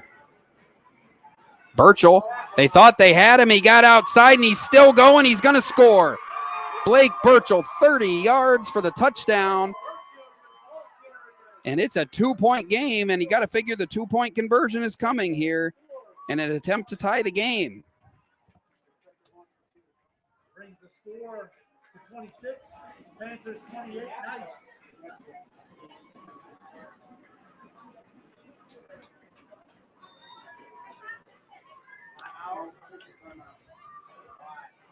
Official timeout here with 6:10 remaining in the fourth quarter.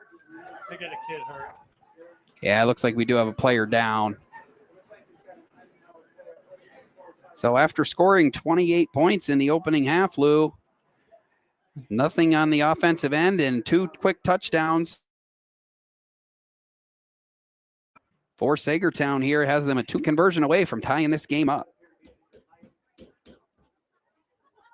Sometimes you just got to put your head in your hands and say, whoa. Still working on the Eisenhower player over on the sideline, right around where the tackle was attempted. Could be a cramp. Hopefully it's a cramp.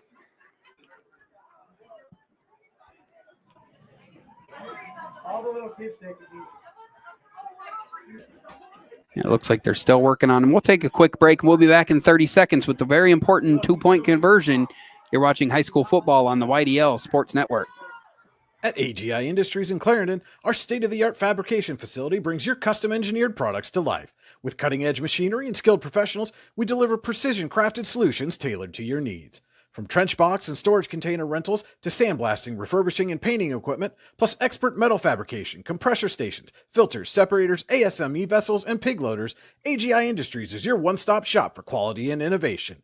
Call 814-728-6050 for more information or to secure a rental. Back here at Saegertown High School, where we continue to have a timeout for an injured player. Eisenhower clinging to a 28-26 lead with 6 minutes and 10 seconds remaining in the Generational Wealth Management fourth quarter. They had a 15-point lead at halftime. Joe Gelati had a big interception to start the third quarter, and it looked like they were on their way. But unfortunately, since then, Saegertown's reeled off 2 straight touchdowns. And trying to get a look at who that is.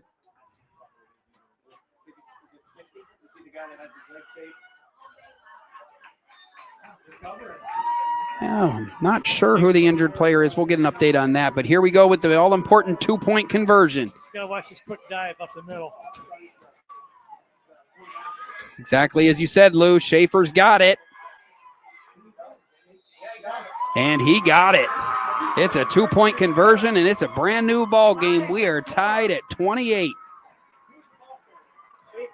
Schaefer, the ball carrier, punching it in at the middle.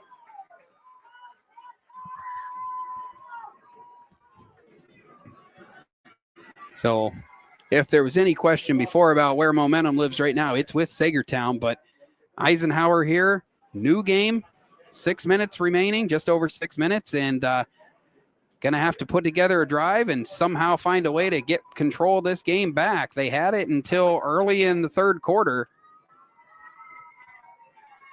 I believe it was Linkerhoff, by the way, that was the injured player. I see him over there still working with the trainers, and he's an important part of that offensive line. So we'll have to see if he can make it back in on the next drive. It looks like he is trying to work out a cramp maybe in the calf over there. So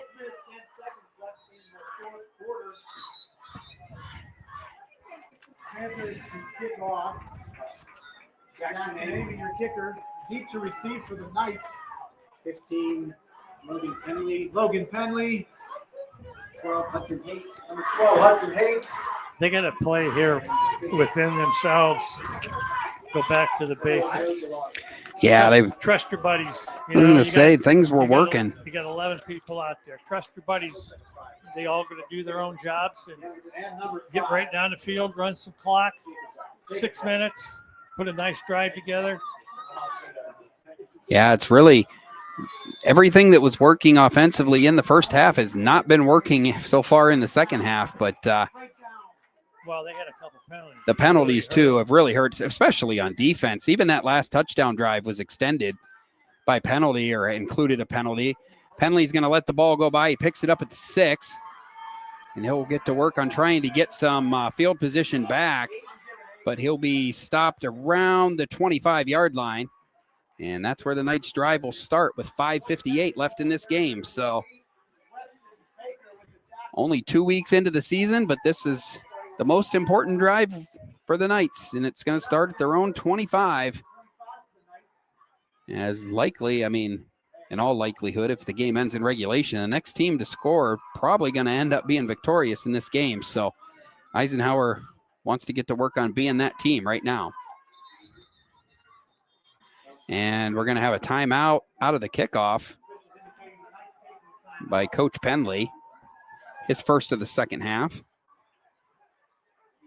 Oh, yeah, you got to call timeout because you got 12 guys out there. Yeah. You ain't allowed to play with 11. Would have been yet another penalty for the Knights, as that's really been the story of the night.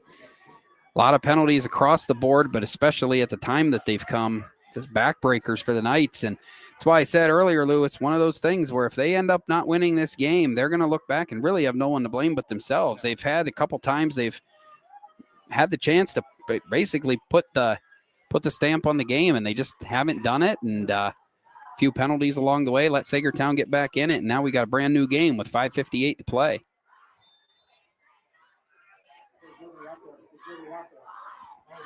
You spoke volumes there, my friend. Jacob Zach.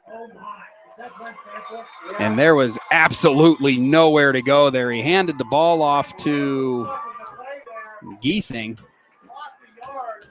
and he hit Saegertown's Glenn Sample and got shoved back. It's a loss of a yard.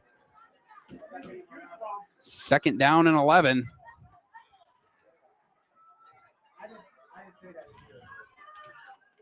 Credit to Saegertown, too.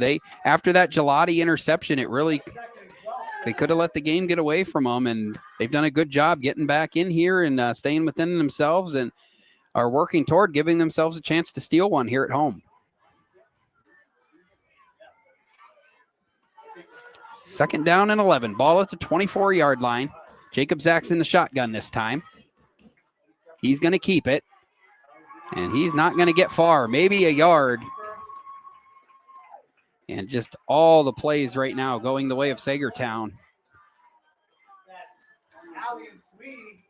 And now you've got a 3rd and long. You got to think it's probably a passing play coming. And I think the last thing you want to do as a defense is give the ball right back to Saegertown here. Only needing a field goal to take the lead or win the game. You don't want to stop the clock either. You like to see you want to see the clock keep running. So this is a big 3rd down play, 3rd and 10 with 4:30 left. Jacob Zach's in the shotgun, and he's going to pass. He's got time. He's going to throw. It's complete to Gelati. Nice play. Gelati's at midfield. And he's finally tackled out of bounds across the Saegertown 45-yard line down around the 42. Huge play by the Knights. That's a Ty-Nesta Building Supply first down. And he's going to end up with a gain of, we're going to call it 30, where he stepped out of bounds. Huge catch. First catch of the night for Gelati. And not only big for the yardage, obviously, there, but also keeps the clock moving. And you're moving down closer to scoring position now. So it's exactly what Eisenhower needed right now. That was a big play. That was big. Huge. Huge. Not huge. Huge. First down and 10 now for the Knights. 4:11 remaining in the game. The clock is stopped as he went out of bounds. Now we need a manageable 2nd and 3 play. Jacob Zach keeps it. Held it to the last possible second and didn't get to 2nd and 3, but he did pick up 3. So it will be 2nd and 7. 2nd and 7 for the Knights. All now on the 42 and a half. Yeah, hard to understate how big of a reception that was on 3rd down.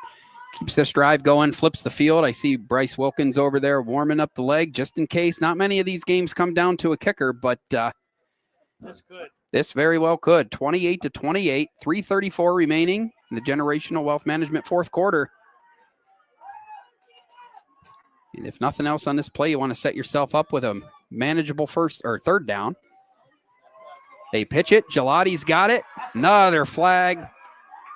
And it's been the case all night. Another huge holding call. And it will become a 2nd down and 17 now. That was very obvious. Yeah, there's been a few tonight. I mean, again, it's easy to say that a lot of flags have gone against the Knights, but most of them are pretty clear. And that was, there's no question about that one.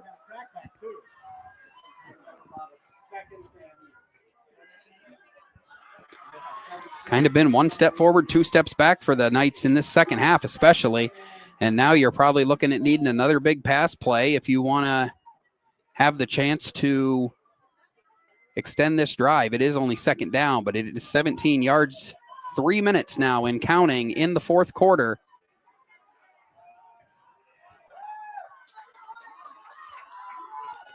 Jacob Zach, quick pass and it's incomplete. Receiver slipped. That was Ollie Boozer, the intended receiver.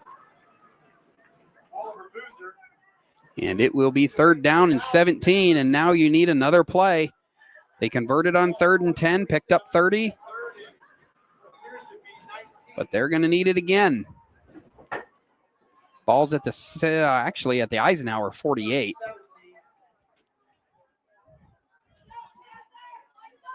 I'm whispering that play to you.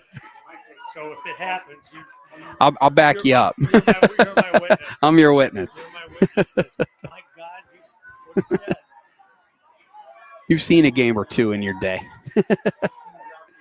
3rd down, 17. Ball at the 48 of Eisenhower. Gelati in motion. They give it to Gelati, and they're just nowhere to go. Gets from 148 to the other. Gain of 4.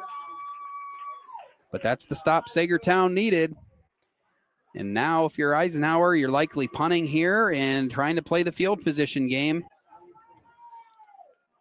Allie and Sweeney on the tackle there. 4th down. 2 timeouts for each team. Clock's still running. Jacob Zach's back to punt. They're going to fake it. Gelati gives it to Jacob Zach. And he better get there, and he does. What a play, what a call by Coach Jim Penley. Jacob Zach picks up 16 yards. He's slow getting up, but that's a Ty-Nesta Builder Supply 1st down. And might have a stoppage here for an injured player.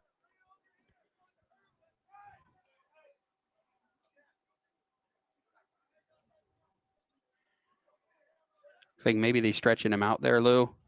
Maybe a cramp. No, there's a flag there. Oh, there's a flag there. Okay. So we have a flag on the play as well. And we'll wait to sort this out. As it stands right now, it's a 16-yard run on a 4th down fake punt. 4th and 14. Jacob Zach gets the first down. And now we wait to see if it'll stand.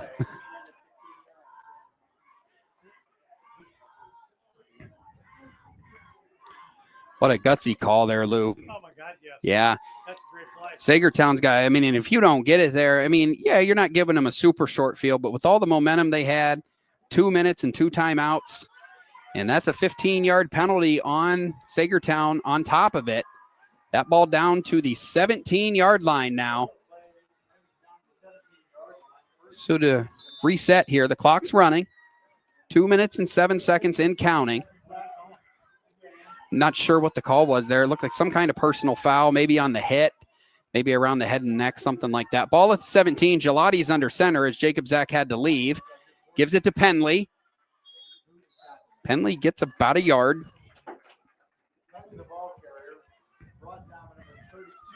So 1:43 to go. Each team with 2 timeouts. Eisenhower probably not thinking about using them, but you got to wonder if you're Saegertown now, what you want to do here.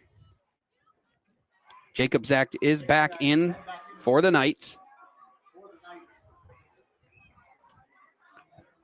1 minute, 23 seconds and counting here at Saegertown High School. Eisenhower content to take its time. They're down here right on the edges of field goal range, I would assume, for Wilkins, if it comes to that. 2nd down and 9. Jacob Zach gives it to Giesing. And Giesing's going to get maybe 3. Clock still running. Less than a minute now. 3rd down and about 6 for the Knights. The ball's just inside the 13-yard line. So from here, Lou, you're talking about a 30-yard field goal. That's quite a kick for a high school kicker. Yeah, but I think he's got that one kickoff. Jacob Zach keeps it. He breaks it down inside, and I believe he's got the touchdown. 31 seconds left in Caleb Jacob Zach's 4th touchdown of the day. Excites our cameraman so much she almost dropped the camera. What a play. 16-yard, or about 13-yard, touchdown run by Caleb Jacob Zach. And now Wilkins is out for the extra point with just 31 seconds remaining in this game. Extra point. And for the first time tonight, it's no good. So 34-28 in favor of the Eisenhower Knights with just 31 seconds remaining in this game. Yeah, Lou, just as I said, that was all guts there by Jacob Zach. He was injured 2 plays ago. He comes in, goes around the end for the score. And now it's going to take something big here for Saegertown if they want to find a way to get back in and tie this game in the final 31 seconds. And they don't have to go for 2 because he missed the extra point. Absolutely. And if the kicker has proven he can put it down the center. Now that leads to your next question here. What do you want to do with the kickoff? Obviously, Eisenhower's been kicking off short most of the year, but Wilkins has shown that he can kick deep. So I think you got to let him kick as far as he can here and just trust your coverage. Because time obviously is going to become the biggest opponent of Saegertown. If you can pin them back, it's going to take, some kind of big play like they had a couple times in the first half. I mean, if they kick it short and the guy recovers it, they're going to stop the clock. I mean, this clock's going to stop. Yeah, you can also run a few extra seconds off by kicking it deep. So, yeah, absolutely. I agree with that. I think you got to try to kick it deep. At least get it past the second wave. Yeah, the second wave there around the 35. I agree with that. Let's see what they're going to do here. 31 seconds remaining. Eisenhower on top, 34-28. Here's Wilkins' kick. And he does. He kicks it deep. And it's a good kick. It's all the way inside the 5. Burchell takes it at the 4.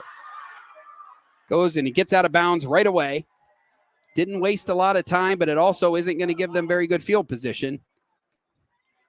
6 seconds ran off the clock there, and the Panthers will take over at their own 10. Well, it's going to be a little bit outside the 10, maybe around the 12, 13-yard line, somewhere in there. Yeah, 12, maybe 13. Ladies and gentlemen, if there's ever a time let your Panthers share your sport, it'd be now. They can't. So we have a penalty before the snap there, and it's going to be a false start, and they're going to back them up 5 more. So already back around the 12, that'll back them up to the 7, and they're going to have to go 93 yards in 24 seconds if they want to tie this game up.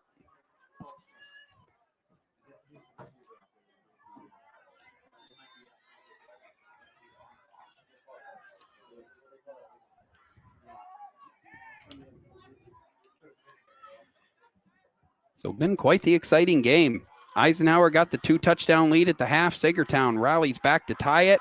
Eisenhower scores with 31 seconds left, and now Saegertown down to their last gasp. That pass was complete to Schaefer, probably going to be from Schaefer. Going to be a quick timeout. Shardle had the catch. Gain of about 6. He called timeout. Yeah, I was going to say there's most likely a timeout called there considering where they're at on the field and how much time's left. That's a Ross Becker Insurance timeout. Ross Becker Insurance Group with locations in Corey, Northeast, and Seneca strives to deliver a personal and beneficial experience to its customers while providing a great place to work for its valued team. TeamRossBecker.com. That's Ross Becker. So here at Saegertown High School, if you're just joining us, Caleb Jacobzak's 4th touchdown of the night came from 13 yards out with 31 seconds remaining, and now we stand 15 seconds to go. And Saegertown's got the ball at their own 13-yard line, needing to go 87 yards in just 15 seconds to tie the game at 34. So obviously, if you're the defense, you just keep them in front of you here. Nothing behind you.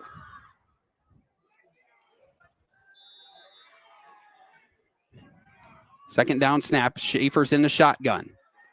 He's got some pressure. He's going to have to skip around, and now he's got some room. And it was a good run. He's going to end up, got some more shoving after the play. Schaefer with a nice run on the play, but going to pick up about 17 yards on the play. But unfortunately, maybe more important than the 17 yards, 10 seconds came off there. And now there's just 5 seconds remaining with the ball at the 30-yard line. So it's like Coach Penley here, I believe, is going to call a timeout. Probably wants to set his defense here, knowing that this very well could be the last play of the game. Oh, Saegertown. Okay, Saegertown takes their final timeout. No sense in taking it home with them, I guess.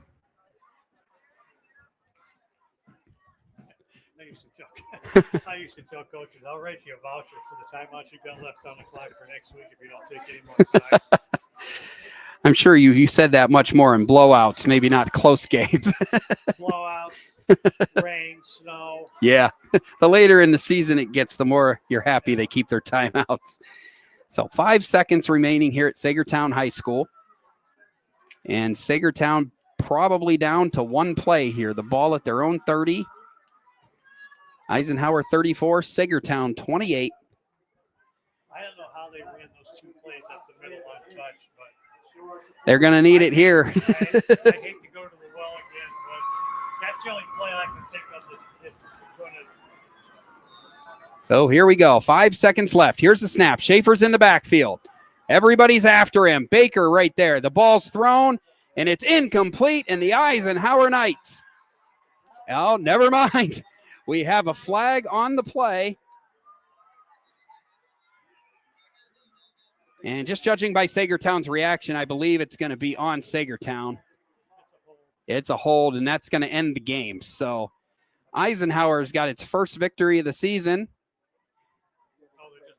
Yep, they waved it off, and that's going to do it. The Eisenhower Knights defeat the Saegertown Panthers 34-28 here at Saegertown High School.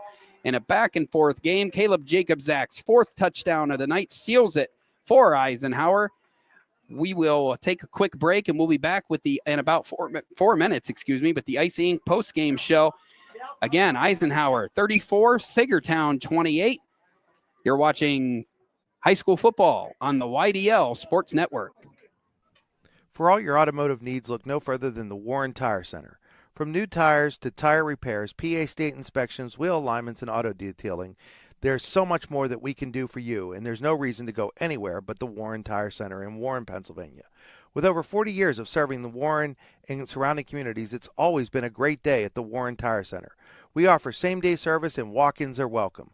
Open Monday through Friday from 7:30 a.m. to 5 p.m. The Warren Tire Center can be reached at 814-723-8050. When most places start preparing for a long winter's nap, we start living our best life. The mountainsides burning with color ignite something inside that now is the time to embrace what's around us. Warren County, Pennsylvania really is paradise, as we are surrounded with beautiful places and smiling faces. Warren County, Pennsylvania. Find your adventure, find your peace. Founded in 1978 and headquartered in Warren, Pennsylvania General Energy has become a leading oil and natural gas producer in the Appalachian Basin. PGE is a proud and growing organization making positive contributions to the region's economy and environment. We are equally proud of our commitment to safety and environmental programs.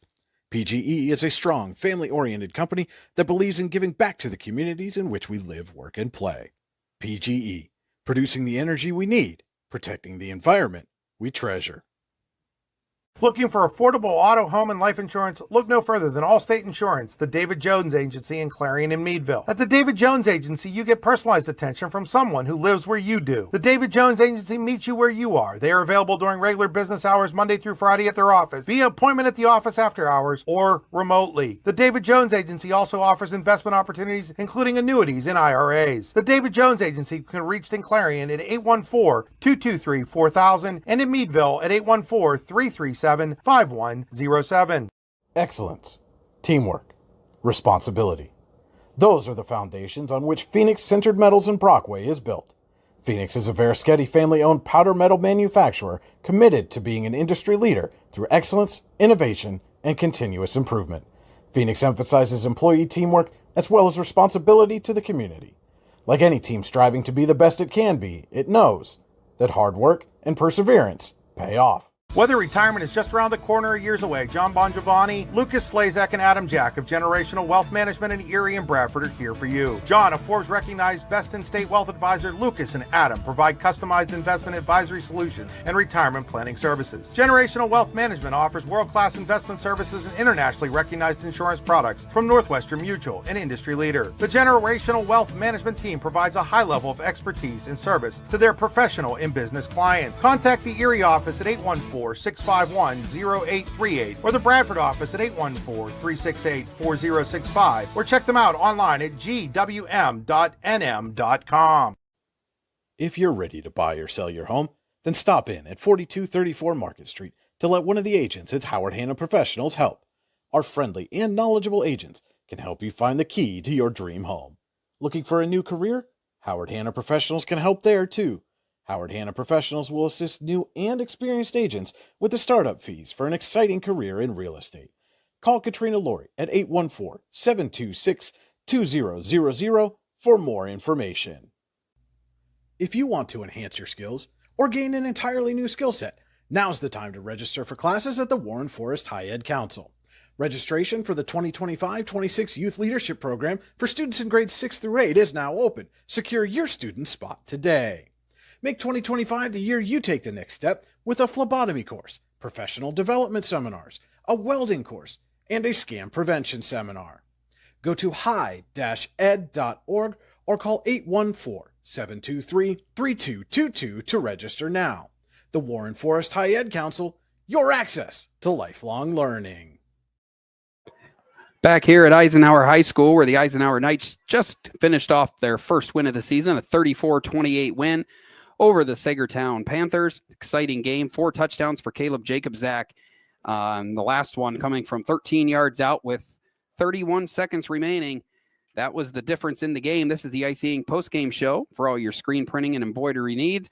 Call Icy Inc. at 814-688-0034 or visit them at icyinc.com. Let's meet, drink coffee, and design some cool shirts. Be cool, wear Icy. Alan Siebert and Lou Visa here. Take a look first at the Hunter Station Golf Club scoring summary. Score a great round of golf at Hunter Station Golf Club just outside of Tionesta, hunterstation.com.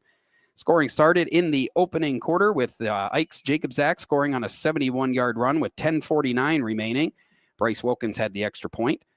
William Schaefer's 51-yard run made it 7-6 with 8:46 remaining after the kick failed. Logan Penley had a 4-yard touchdown run. That made the score 14-6 at the end of the first quarter. Jacob Zach's second touchdown run came with 4:35 left in the second quarter. And that made the score at the time, I believe, 21-6. Birchall had a 59-yard touchdown run with 3:48 left. Jackson Amy's kick made it 21-13. Jacob Zach's third touchdown run came with just 11 seconds left in the first half. The Bryce Wilkins PAT made it 28-13 at the half. Saegertown got a 15-yard run from William Schaefer with 3:01 left in the third, made it 28-20. Blake Birchall's 30-yard run and the following 2-point conversion tied things up with 6 minutes and 10 seconds left. And Jacob Zach, as I said, with 13 seconds remaining in the, or 13-yard touchdown run with 31 seconds remaining in the game. Wilkins' kick ended the scoring at 34-28 in favor of your Eisenhower Knights. Take a look real quick at the Warren Forest High Ed Council final stats. The Warren Forest High Ed Council has been serving Warren and Forest counties for more than 30 years. Visit highed.com. Final stats for Eisenhower tonight. Jacob Zach, 6 of 11 for 93 yards from the quarterback position. He also led the way in the running game with 13 carries for 148 yards and 4 touchdowns. Logan Penley, 17 carries, 89 yards and a score. Nolan Giesing had 9 carries for 37 yards. Joe Gelati, 4 carries for 21 yards. Receiving-wise, Logan Penley had 2 catches for 22 yards, Giesing 2 for 15. Gavin Lindemuth, 1 catch for 26, and Joe Gelati with 1 catch for an important 30 yards. For Saegertown, 123 yards and 2 scores from Blake Birchall, 113 yards and 2 scores from number 2, William Schaefer. Schaefer was also 6 of 12 for 41 yards with an interception. And that is going to be a look at your stats tonight. We'll take a quick break here. We'll be back with our Icy Inc. player of the game. You'll see who that is after the break. And we'll also take one last look at the scoreboard. You're watching high school football on the YDL Sports Network. Whether retirement is just around the corner or years away, John Bongiovanni, Lucas Slazak, and Adam Jack of Generational Wealth Management in Erie and Bradford are here for you. John, a Forbes-recognized best-in-state wealth advisor, Lucas and Adam provide customized investment advisory solutions and retirement planning services. Generational Wealth Management offers world-class investment services and internationally recognized insurance products from Northwestern Mutual, an industry leader. The Generational Wealth Management team provides a high level of expertise and service to their professional and business clients. Contact the Erie office at 814-651-0838 or the Bradford office at 814-368-4065 or check them out online at gwm.nm.com. Excellence, teamwork, responsibility. Those are the foundations on which Phoenix Sintered Metals in Brockway is built. Phoenix is a Verischetti family-owned powder metal manufacturer committed to being an industry leader through excellence, innovation, and continuous improvement. Phoenix emphasizes employee teamwork as well as responsibility to the community. Like any team striving to be the best it can be, it knows that hard work and perseverance pay off. Welcome back to the Icy Inc. postgame show where the Eisenhower Knights just defeated the Saegertown Panthers 34-28.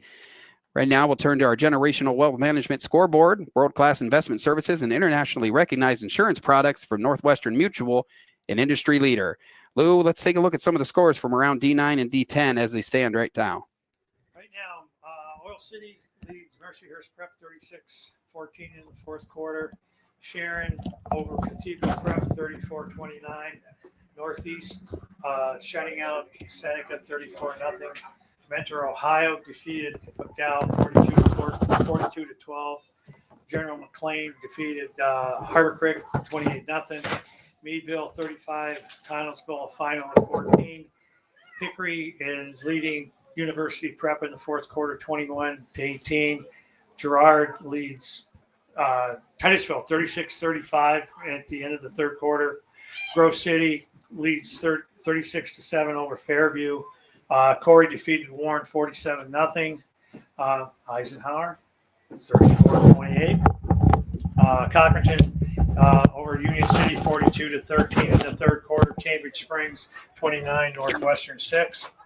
Hubbard, Ohio 28, Wilmington 21 in the fourth. Reynolds 30, Maplewood 6 in the fourth quarter. Mercer leads Lakeview 14-6, and Farrell 33, Fort LaBeouf 3 in the fourth quarter. Some of the scores from District 9, Wimber over Kerwinsville 17-7. Bradford beat Ottawa Elder 28-16. Cameron County 54-7 in the third quarter over West Branch. Clearfield leads Bedford 21-14. Ridgeway over Smethport 21-8 in the fourth quarter. Kane defeated Coudersport 31-0. Karn City big over Brookville 62-14. And Port Allegheny even bigger 66-14 over Montauk. Brockway 20, St. Mary's 13 in the third. Punxsutawney's leading DuBois 42-35 in the fourth. Central Clarion leads Keystone 30-12 in the fourth quarter. And that's what we have from around District 9 and District 10. So, Alan, I'll turn it back to you. All right. Welcome. Thanks, Lou, for that look around D9 and D10. I'll turn this camera around here. We have a guest in the booth. That's our Icy Ink player of the game, Caleb Jacob-Zach. Caleb, big night, 4 touchdowns. Get you a headset real quick. Lou's hogging the headset.